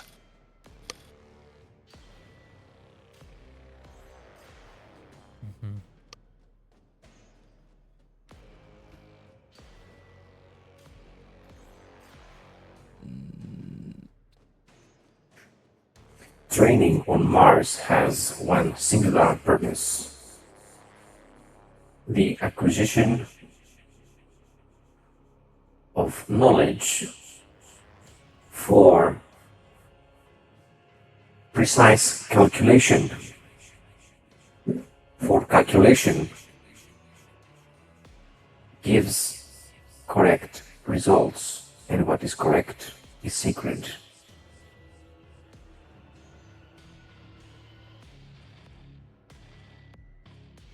What you, Astartes, end up doing is not my business. Your Deathwatch Marshal is the responsible for the allocation of your resources, both your lives and equipment. If you have any grievances with any of the future movements of these battle bards, you may direct your concerns to him. And that is what we will do.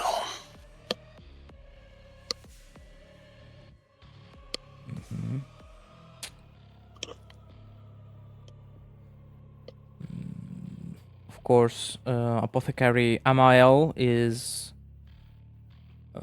waiting you for waiting to patch you up, to take a look at your Help wounds. us. We got boo-boos. A lot of boo-boos. For real. I think you're at 0 right now, right? I am at 0. I'm at 2. Okay.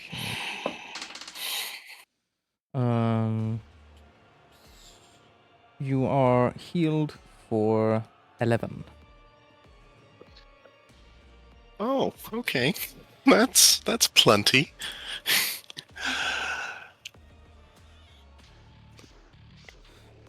And Brother Amael comments. I hope I do not have to patch up wounds like these in the future, brothers. They are such a pain in the ass. I have to pick out each individual little fragment of bone structure, of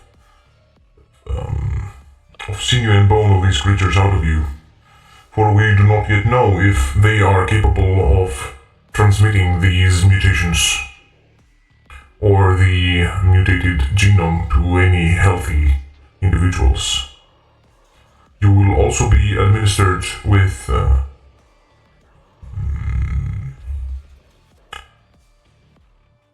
antibacterial serums.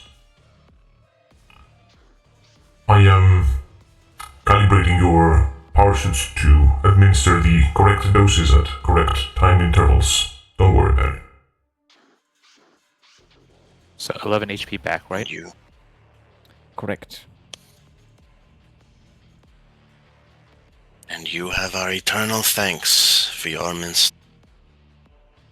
brother. I only do what the Emperor commands of me. I see my duty through, brothers.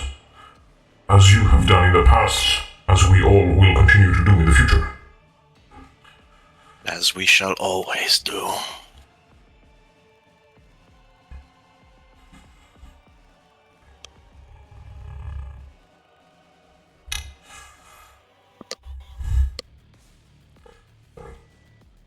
if there is even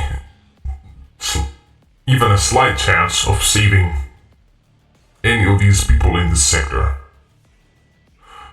we have to act in a more subtle manner, more intelligently, if you will. To know if any of the other hive cities have been infected, we have to take a look at the any genome DNA stored data, and Emperor knows what else we might find there.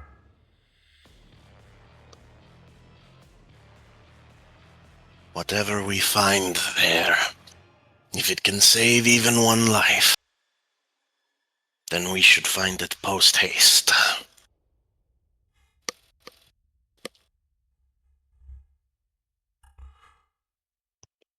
I know many of our brothers in the Deathwatch that would not share your altruism, brother. I am pleasantly taken aback by your willingness to sacrifice time, Great. life. It is an honorable pursuit. I stand by you. If any of our brothers, or even the High Marshal, attempts to dissuade you from this endeavor, come see me. I will stand by you, even to the High Marshal. You have our thanks. Much appreciated, Brother Tandrish. Curiosity, do we know what chapter Tundrish came from? Make a scrutiny check. -10. Okay, fair enough. Alright. I'm gonna say my helmet's off so I can re-roll this check. Crap, hang on, I'll grab my physical dice. Oh, I don't have any dice here, sorry.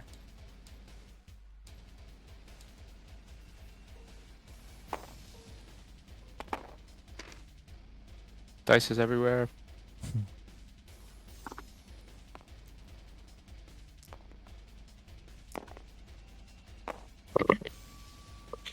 Well, I got a 1, so.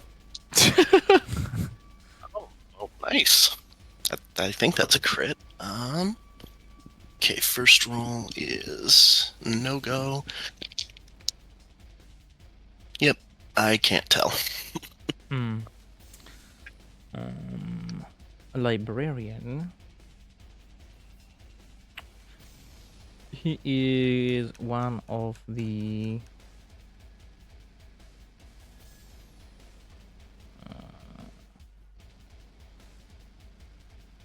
he's a Black Viper Space Marine. I've not heard of that chapter. Loyalist Space Marine chapter and the successor of the Salamanders. It is a chapter composed wholly of Primaris Space Marines and was raised during the Ultima founding of 991 M41 by Archmagus Dominus Belisarius Cole. Oh, so is he a Primaris? Yes. Oh, nice.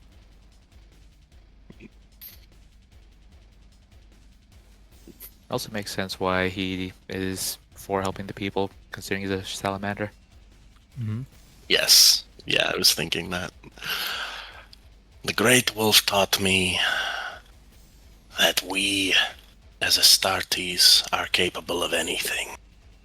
And that as long as that is true, we must always protect the people of this Imperium, for they are extensions of the Alpha.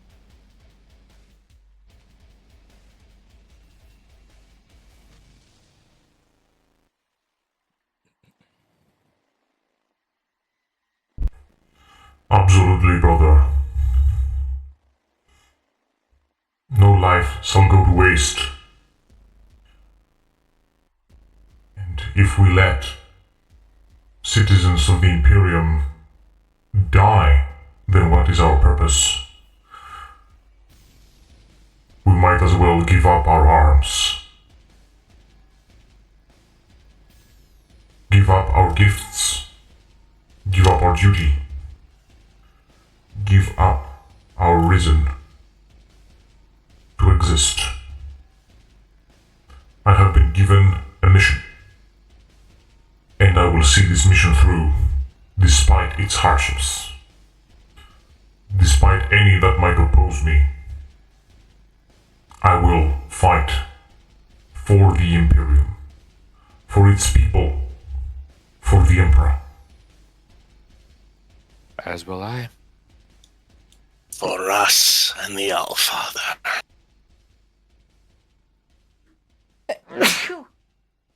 Bless you. Bless you. There was something in that Tyranid blood you brought with you, brothers, excuse me. Pretty sure we got cleansed. I think that's just you.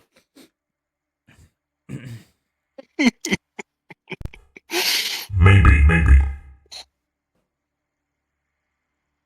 Right. So, it's evident that the tech priest does not give a rat's ass about the humans. The apothecary cares about the humans. We just gotta go check on the Watchmaster and see what he feels about this. Yeah. The Watchmaster.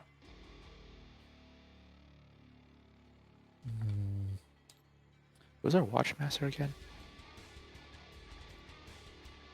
In my mind, it is Brother Kakos, even though I never noted him down as such. Okay. The one who was I was talking saying- about Yeah. the funny grenades. Yeah, I was thinking like, is he the Watchmaster? Or is it just a average? Okay, that makes it a lot easier. Yes, Right. that is the Watchmaster. Right.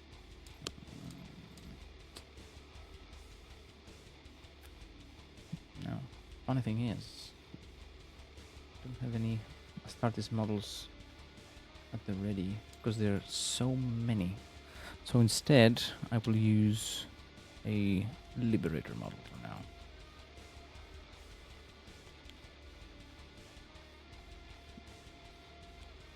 Hardly differs from a Space Marine, doesn't it?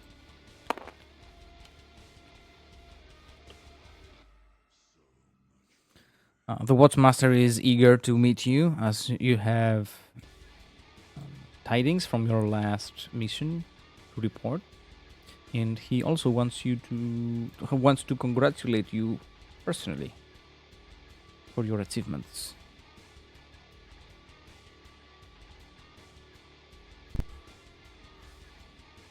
It is not every day that we get to fell Sat's prey, brothers. It appears that it was no mere mutants. Down there, it was Xenos Tyranids. I would say that they are of the worst kind, but to be honest, the competition is pretty strong.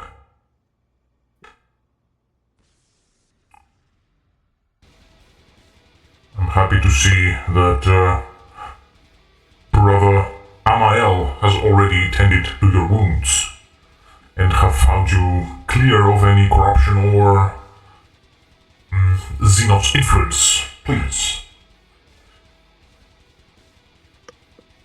Take a breath. Share with me your experiences.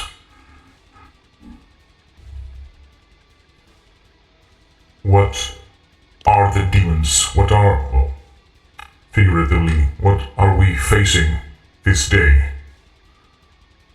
What does our duty demand that we kill?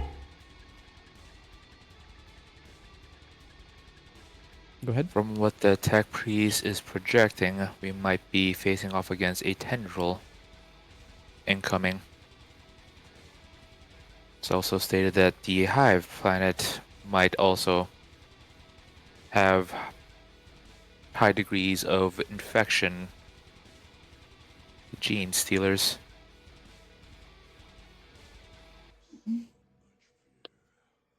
Considering what they are, it's going to be hard to pinpoint exactly if they are true humans or Tyranids. That is extremely bad news, brother.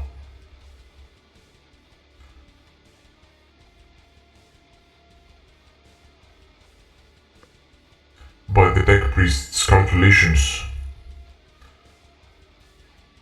we might not have what it takes to spare the civilians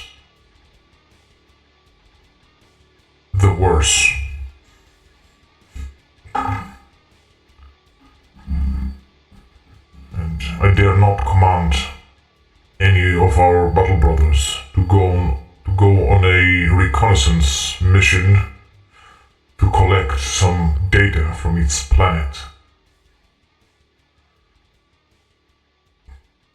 Lucian's just gonna look at Yingvar before saying, I believe if maybe we could volunteer for that if need be. Indeed. I believe every effort should be expended not only in the collection of the data, but in the protection of these planets and the citizens upon them. Particularly given the fact that they can become infected, even if some of them were to be saved. Let me rephrase that. The more of them we save from being in danger of being infected, the less sabotage there will be both to the planet's population itself and to the industries on each.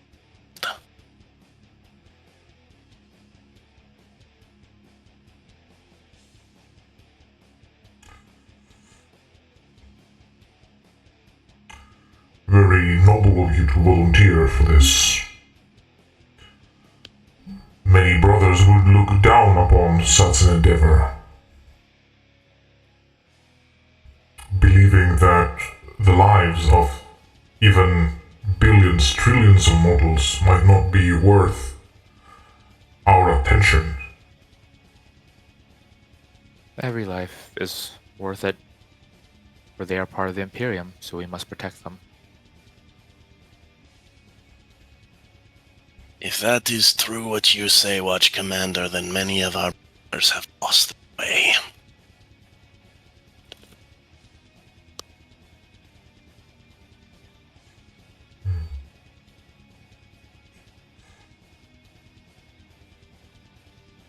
I might have to have a quick talk with our chaplain. He might be able to persuade or to show the correct way to our fellow brothers. I believe that so much killing have led them to believe that we are mere machines for slaughter. But we are not. That we are the angels of death. We have a cause higher than killing.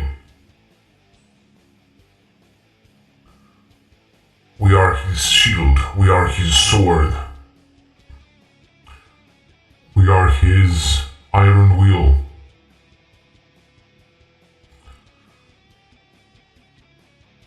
Our brothers will see their error, I assure you. For the time being,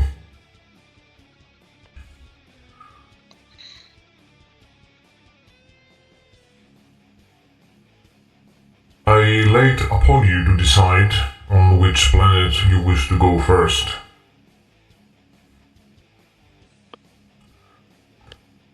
Our apothecary has given you a briefing, I believe, on what you need to, what kind of information you need to gather to assess the situation, whether these planets are too far gone or if they have any infected at all.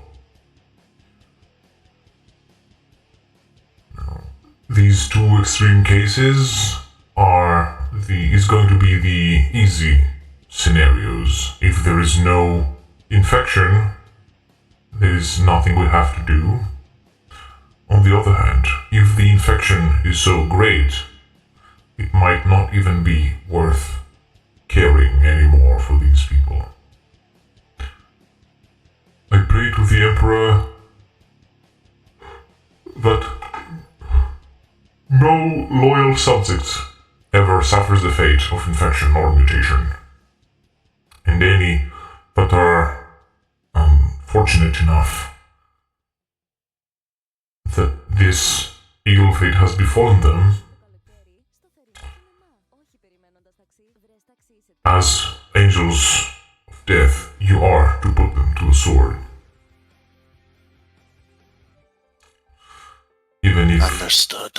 their numbers are so great. The Inquisition might even have to be called, but I doubt we have time for that.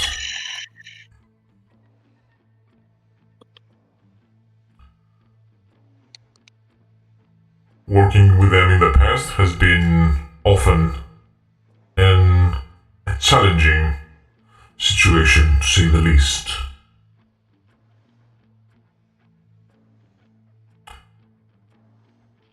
What say you, brothers?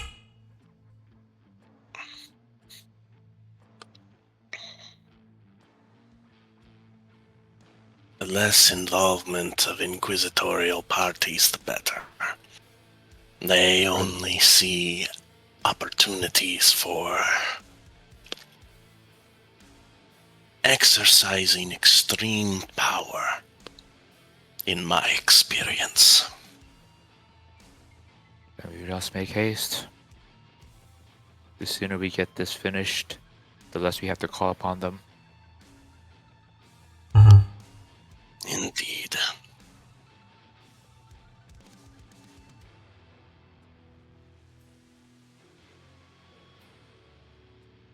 Away then, brothers. Deliver the Emperor's justice.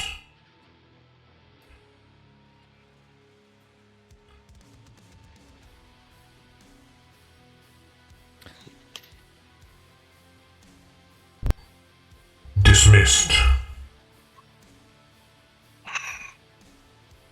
Salutes the watch captain. Yep, Lucian will do the same. Mm-hmm. Right, what are the planets that we need to go to? Yeah, we need to get that data on them. So we have so far, Oberhand. yeah, and Pekka, which probably isn't where we need to go. I think these are the ones you have already been to. hmm So Are there any other hive planets in this sector? there are no other hive planets, but there is a manufactorum planet and agri-worlds.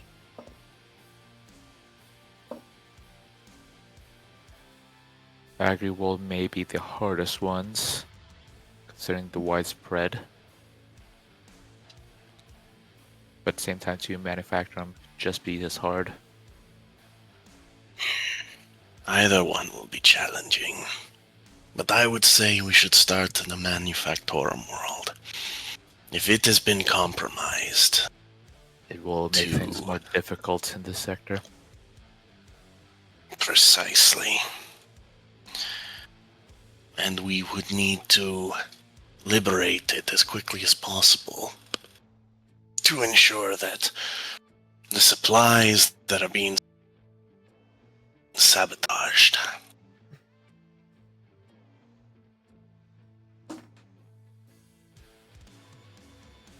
Then let us begin. Indeed. The battle barge makes a run to get you to those planets. The Manufactorum planet is called Karkoshwald. Type it out. 1 second.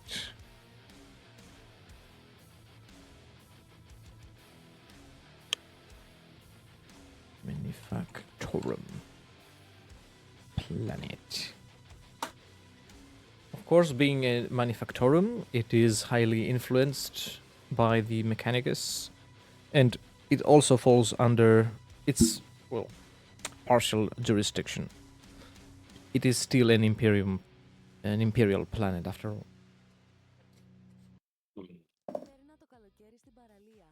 This is going to be a pain dealing with them.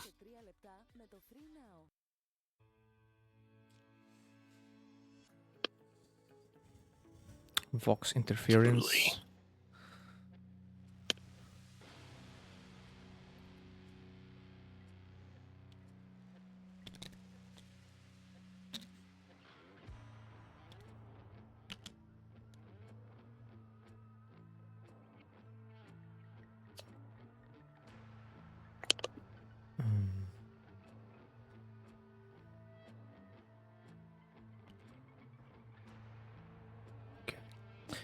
You are given a servo skull by Brother Amael Tandris, so that you may collect and analyze data on the spot.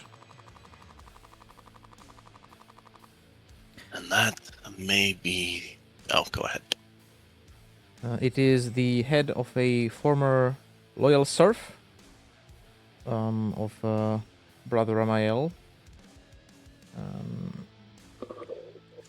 I will determine the gender randomly. It is a success. The name is Verulus.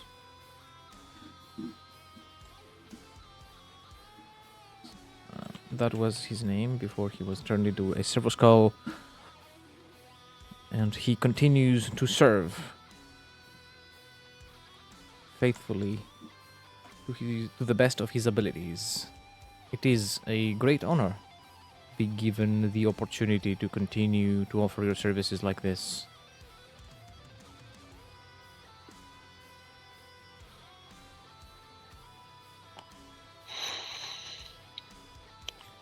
And even in death, he shall serve the Imperium.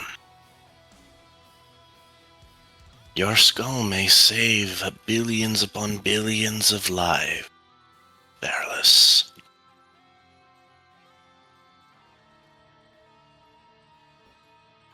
I serve and protect.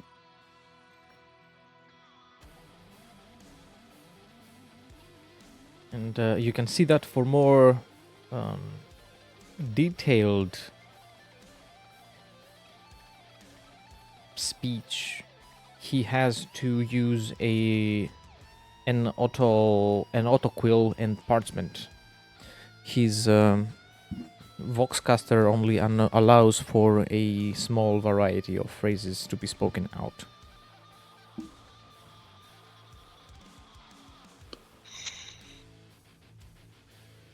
Do you require first aid, my lord? Yes. Yes. I was like, we technically just had first aid, but I'm still Yeah. at less than half health. You've been healed What? already, so he wouldn't be able to do so again. He patches up some of Yeah. your wounds. He uses some what's it called? Cement to fill up some of the holes in your armor, but it's not anything that will give you any wounds back. So, if I remember correctly, if you take double your toughness modifier in damage, your power armor is no longer environmentally sealed. If I remember correctly. Mm-hmm. Yeah, that's Pretty sure it wasn't sealed at the later end of the fight. Yeah, well, is that like taking that damage in one hit, or is it overall? I think it's overall. Wait. Okay, then yeah, definitely it wasn't sealed. So. And yeah, we have repair cement as standard issue, so one thing we would be doing on transit to that system is patching up our armor. At least Ingvar will do that. I mean, I kind of have to. All right. Yeah. You reseal your armor. And a see. A storm talon is prepared to take you planet side. You're not gonna be dropping via drop pod. That was my next question. Are we going drop pod or Thunderhawk? Yeah, Thunderhawk. No, we dropped drop pod into the hive city, so don't know why we're suddenly getting all squeamish.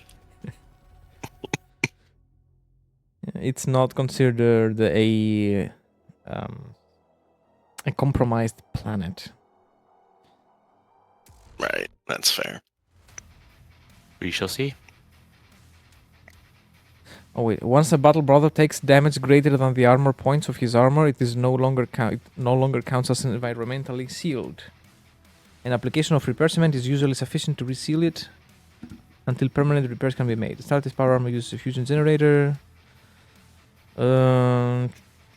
If the wearer takes critical damage to the body from behind, consult the power unit critical effect. Unaffected damage under power. Too much detail. Anyway, so if you take more than its armor points in damage, it's no longer environmentally sealed. Alright. Cool. Yeah, and I didn't take more than 8 points like of damage to my actual wounds. If that's what it means. If not, then yeah, definitely.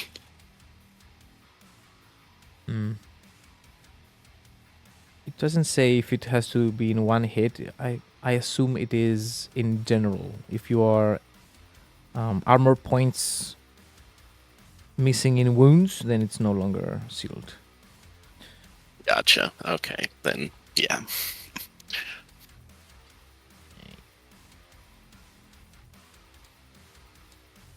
Let's go then. Armor points be 18, right? What depends on the armor you're wearing, I guess.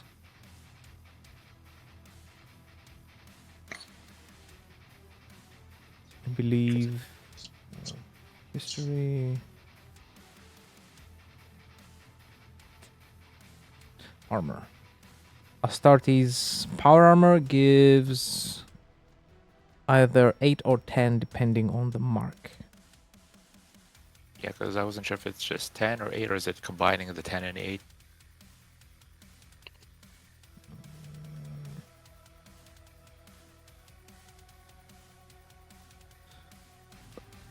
I'm not 100% sure.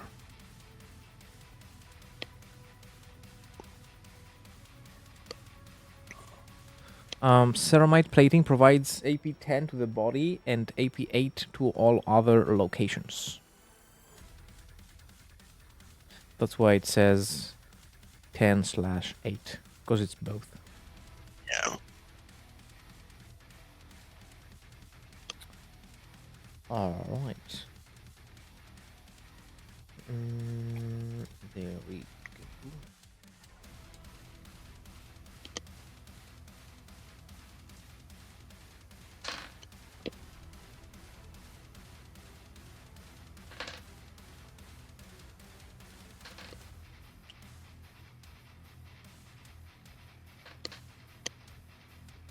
Ooh, big map.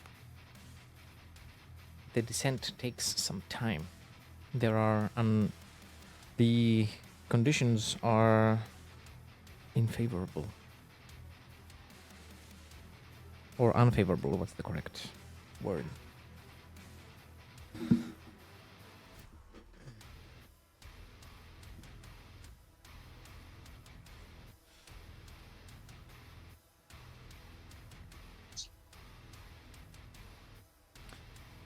unfavorable conditions. All this industry has left the planet polluted as much as it can be. Really?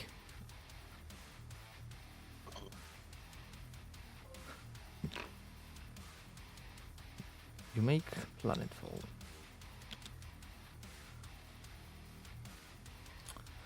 There are, of course, large populations of servitors, one of which welcomes you to the main manufactorum of planet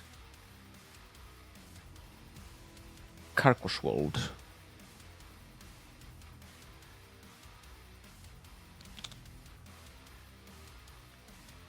And it asks for your designation. What brings the Angels of Death to this manufactorum? Data inquired by the Arts Magus.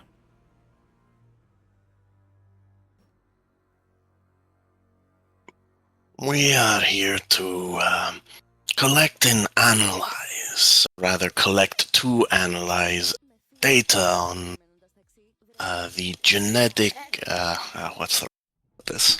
Makeup. Yeah, go ahead. You're looking for the genetic makeup? Ah, yes. The genetic makeup of this world's population. This servo skull is here to assist us collection.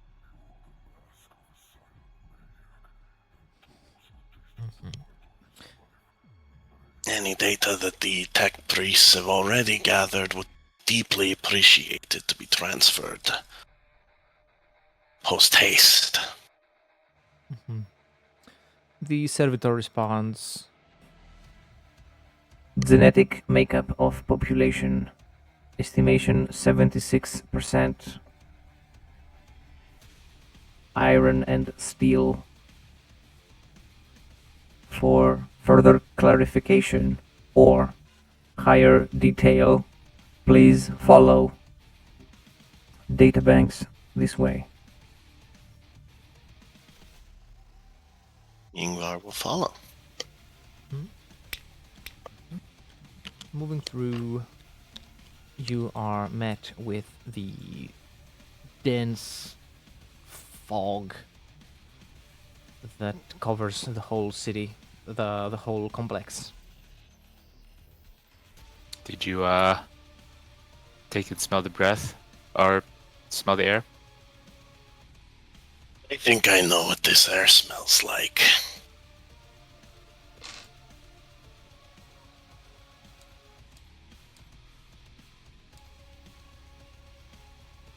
The smog is a good indicator.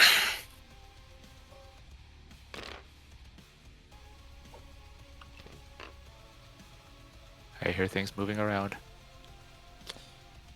You are met with tech savants and low-ranking tech priests, making sure that all the regular duties and functions of the complex are up to standard.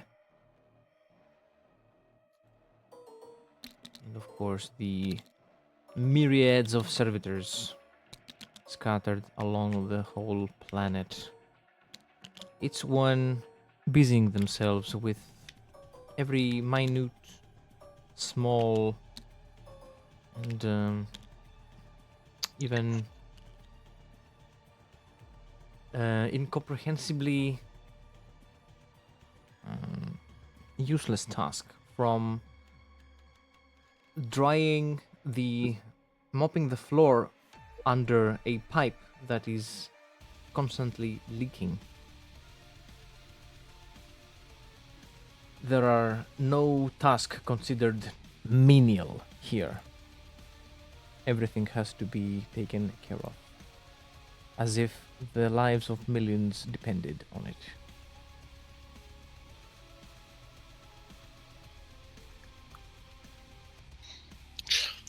in our team Vox, so not out loud, or at least not loud enough for anybody outside of our helmets to hear, but Ingvar will say to Lucian, These machine people always discuss. They busy themselves with... And these tech priests glorify it as if some great task in service to the Empire.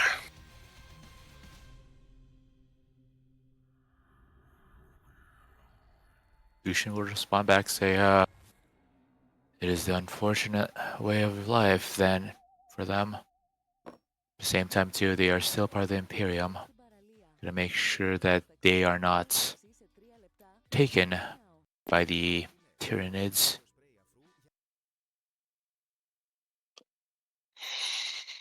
I shall defend them as if they were people of Fenris itself. I just cannot shake my disgust for this sight.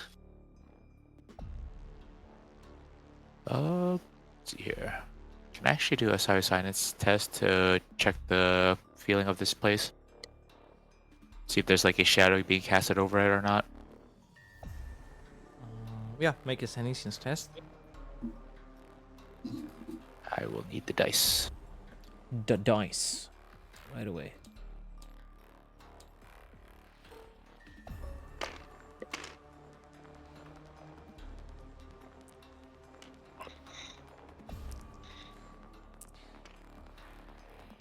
$23. That is...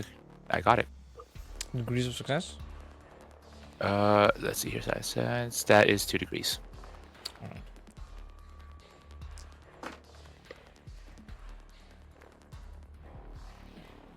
You do not detect any strong psychic presence. Do not detect any psychic creatures around. And even the loud thumping of the hammers, the industrial-sized mills and furnaces create so much nuisance, so big distractions that concentrating for psychic powers would be tad difficult at times around here. It's no wonder there are no psychers running around.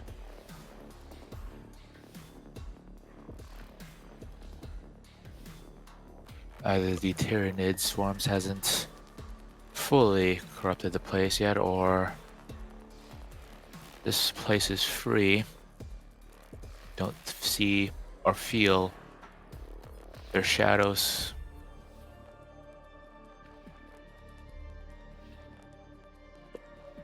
We should take that as a sign of hope. That this world can yet be protected.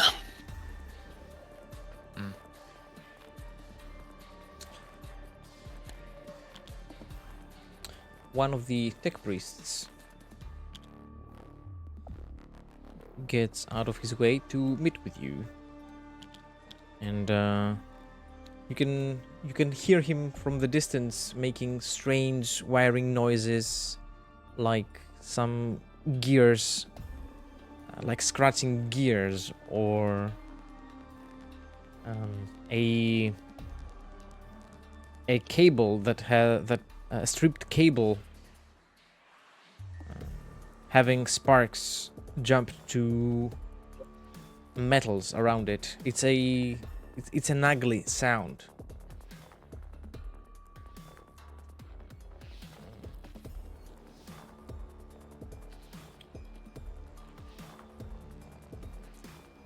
The servitor halts in front of the tech priest, and he approaches.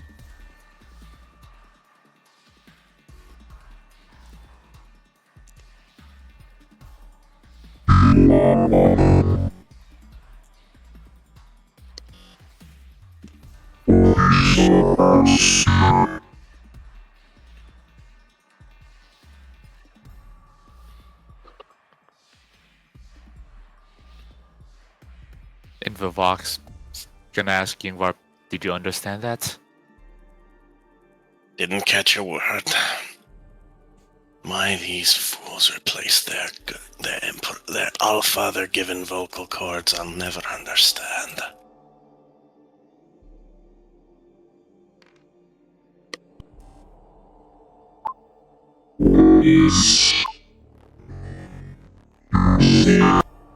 This is the sound And you... they make. Oh. And he switches to a more understandable mode of communication and asks, You are welcome. What is your purpose here? How may I be of assistance? My designation is 3347009.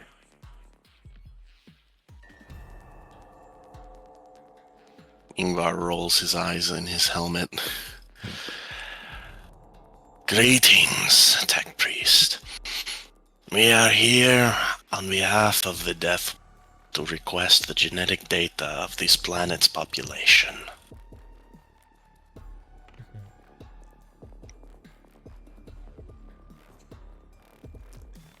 The population of this planet shares 99.99% of its DNA with the rest of the Imperium.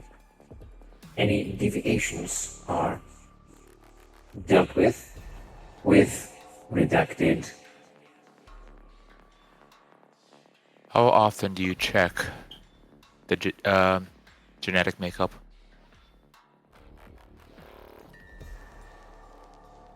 There are regular checkups to ensure the purity of the planet's genome.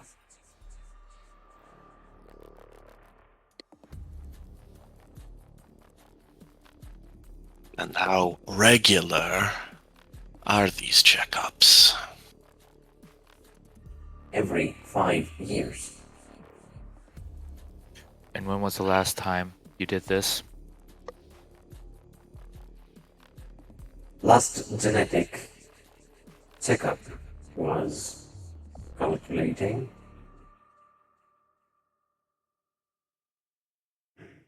732 standard Terran days ago.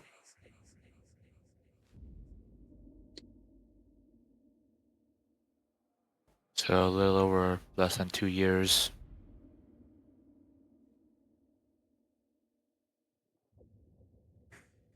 Admirable swiftness of calculation, higher than most studies of your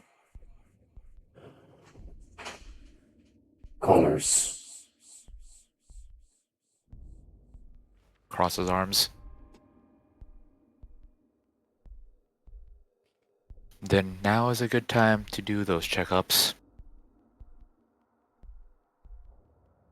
And we would request that you copy the data and upload it into this servo skull.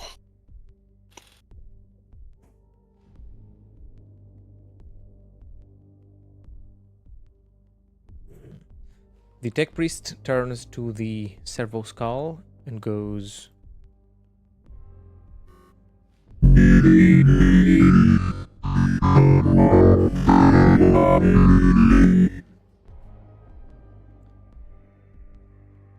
and the servo skull will respond, agreed.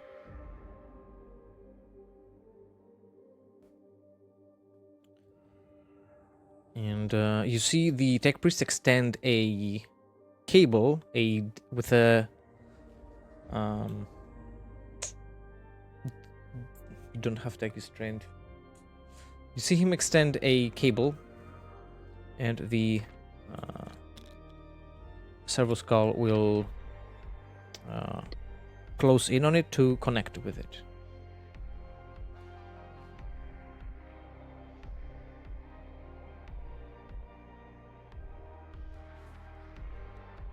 Ingvar doesn't act to try to stop this, but he will put his hand on his weapon, which is currently mago-locked in, just in case. Just keeps an eye on it. If need be, he will use his mind.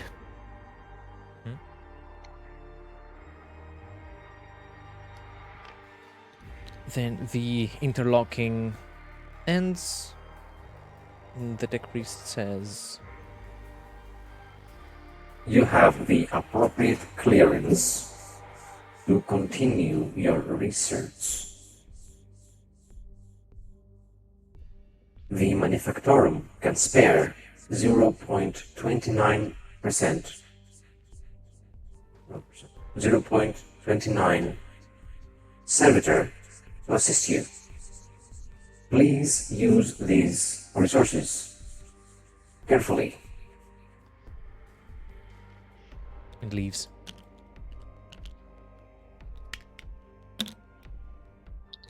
With the servitor. Server Skull still hovers there. Guess we begin. What else can we do? Did he even tell us where to start? No, of course he didn't. But he did interface with our servo skull. Perhaps it will have some idea.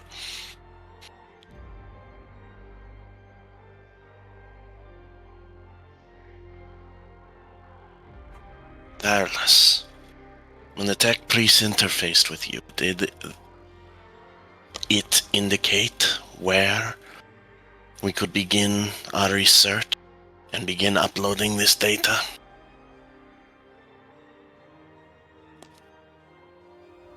Medical data banks are allocated in building CA447.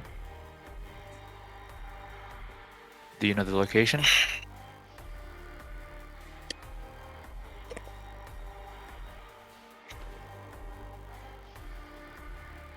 Do you need first aid, my lord? Out of character, yes. In character, Well, at least we have a name of a building. well, let's begin a search there first then. Can you guide us there?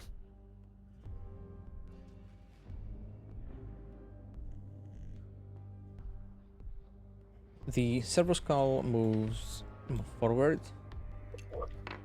and goes up to a high enough place that it can hover to.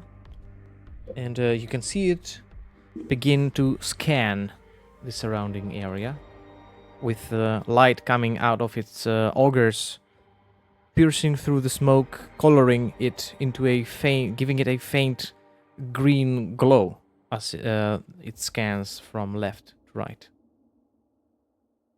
It will make an awareness test.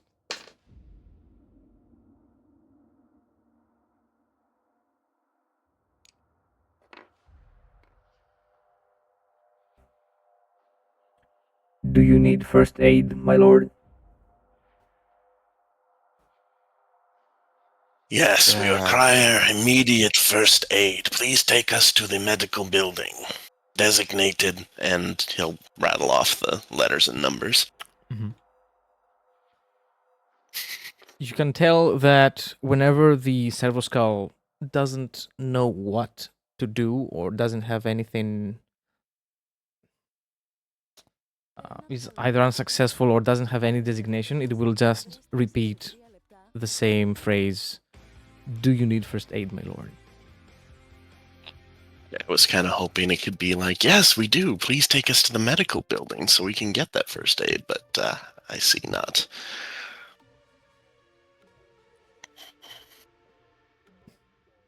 Ah, the wonders of technology. Why I try to rely on my own senses. Well, I think Ingvar will approach a servitor and essentially ask, Servitor, we require access to letters, numbers. Mhm. Please indicate to us the correct path for reaching it. You can attempt a command test. Okay, I do that. What is my command? Got decent fellowship. Still only half of it, though. Okay.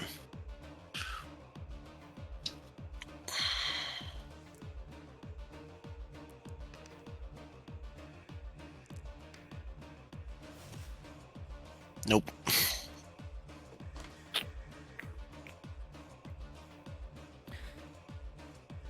The servitor responds that its duties require it be elsewhere. Unable to comply. They did say that we have command of 0.2 something % of the servitors. Yes. Just gotta find 2 the right one. Animal tech priest.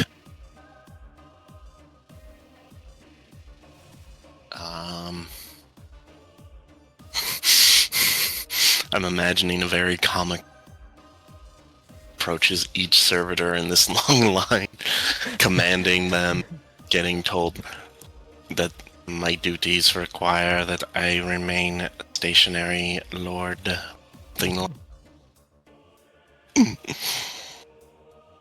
I have an important task at hand, and it's just scrubbing the floor in a somewhere in a corner where no one else goes.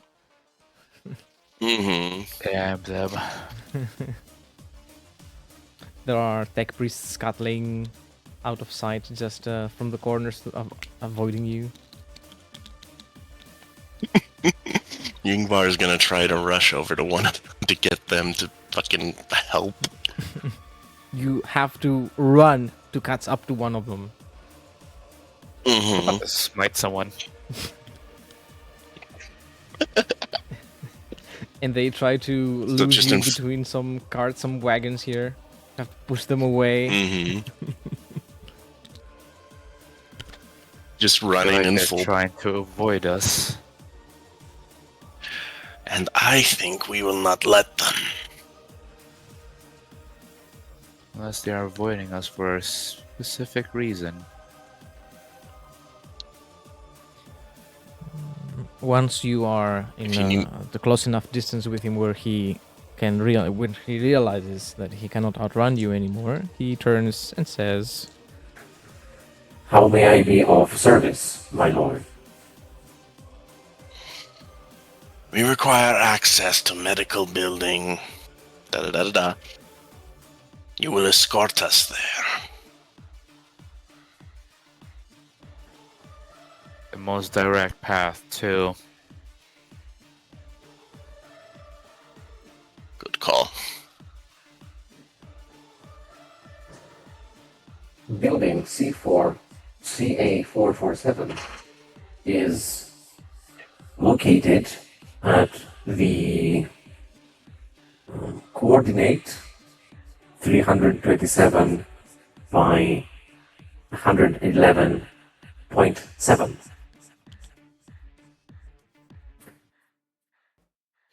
Give the coordinates to our server skull, so it may lead us there.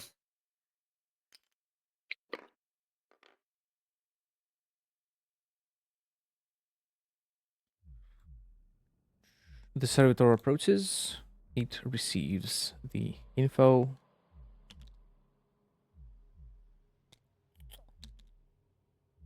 And will be able to lead the way towards the medical facility.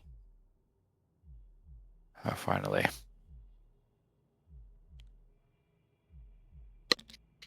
You have our thanks, Tech Priest.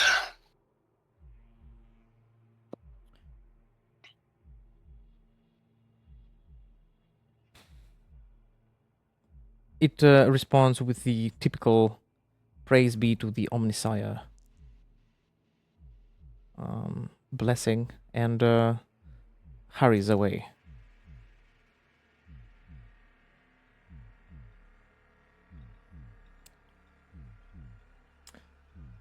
And the Servo Skull is able to lead you towards the medical facility. Thank you for the follow.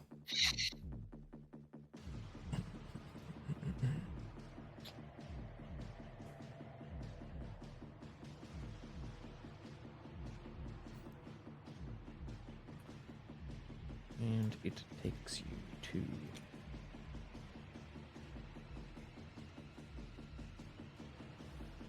here.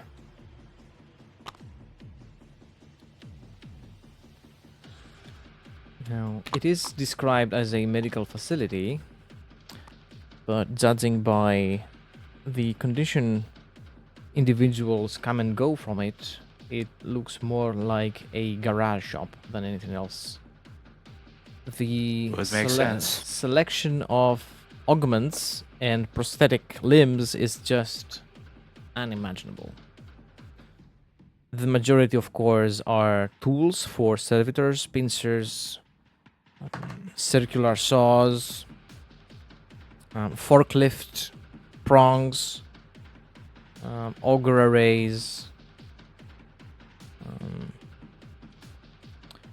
cables and other tools for interface with different kinds of machinery, even portable cogitator arrays for when the need for increased computation capability arises.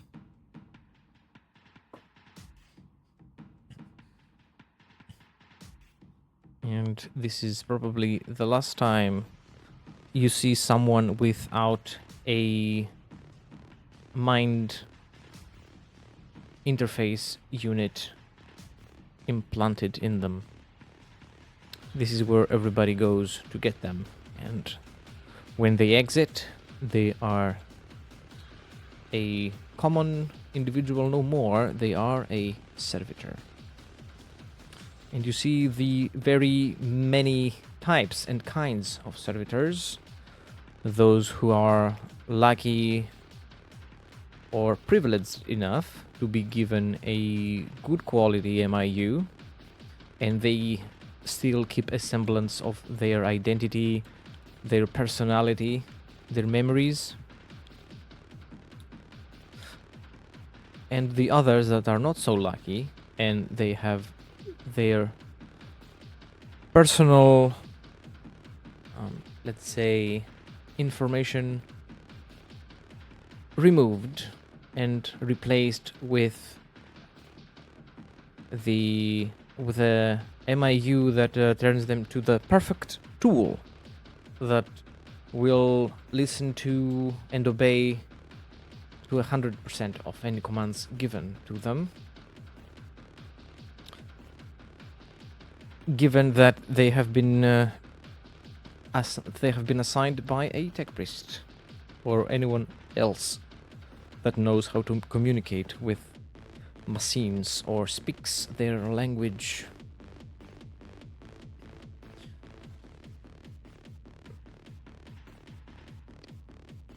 You still see that you are being avoided by the tech priests mostly. Some servitors do avoid you too. Those with the better quality MIUs, those who still have fragments of their personalities. No one is interrupting you in any way. You are free to move through doors, through any elevators, any airlocks that might exist. And you do not hear any low gothic as you move around. You constantly hear everybody communicating with the same electronic mechanical sound similar to the one you heard the tech priests speak to the Servo Skull.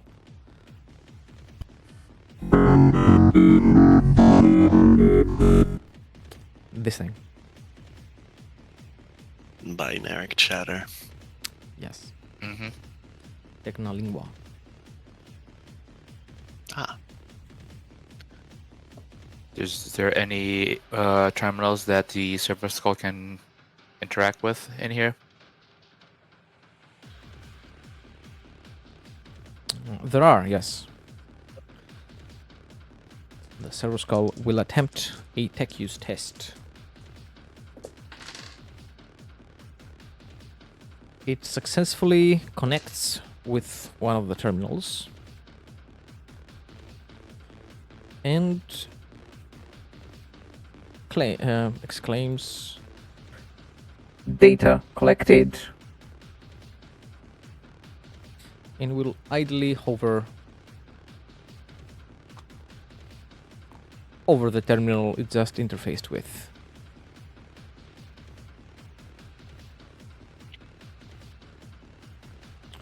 Do you think that data is going to be accurate enough, brother?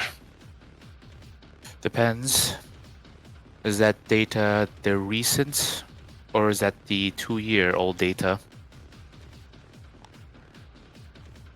I doubt the tech priest was in much of a rush to re-administer the genetic testing. The Servo Skull will interject and say, "Do you require first aid, my lord?"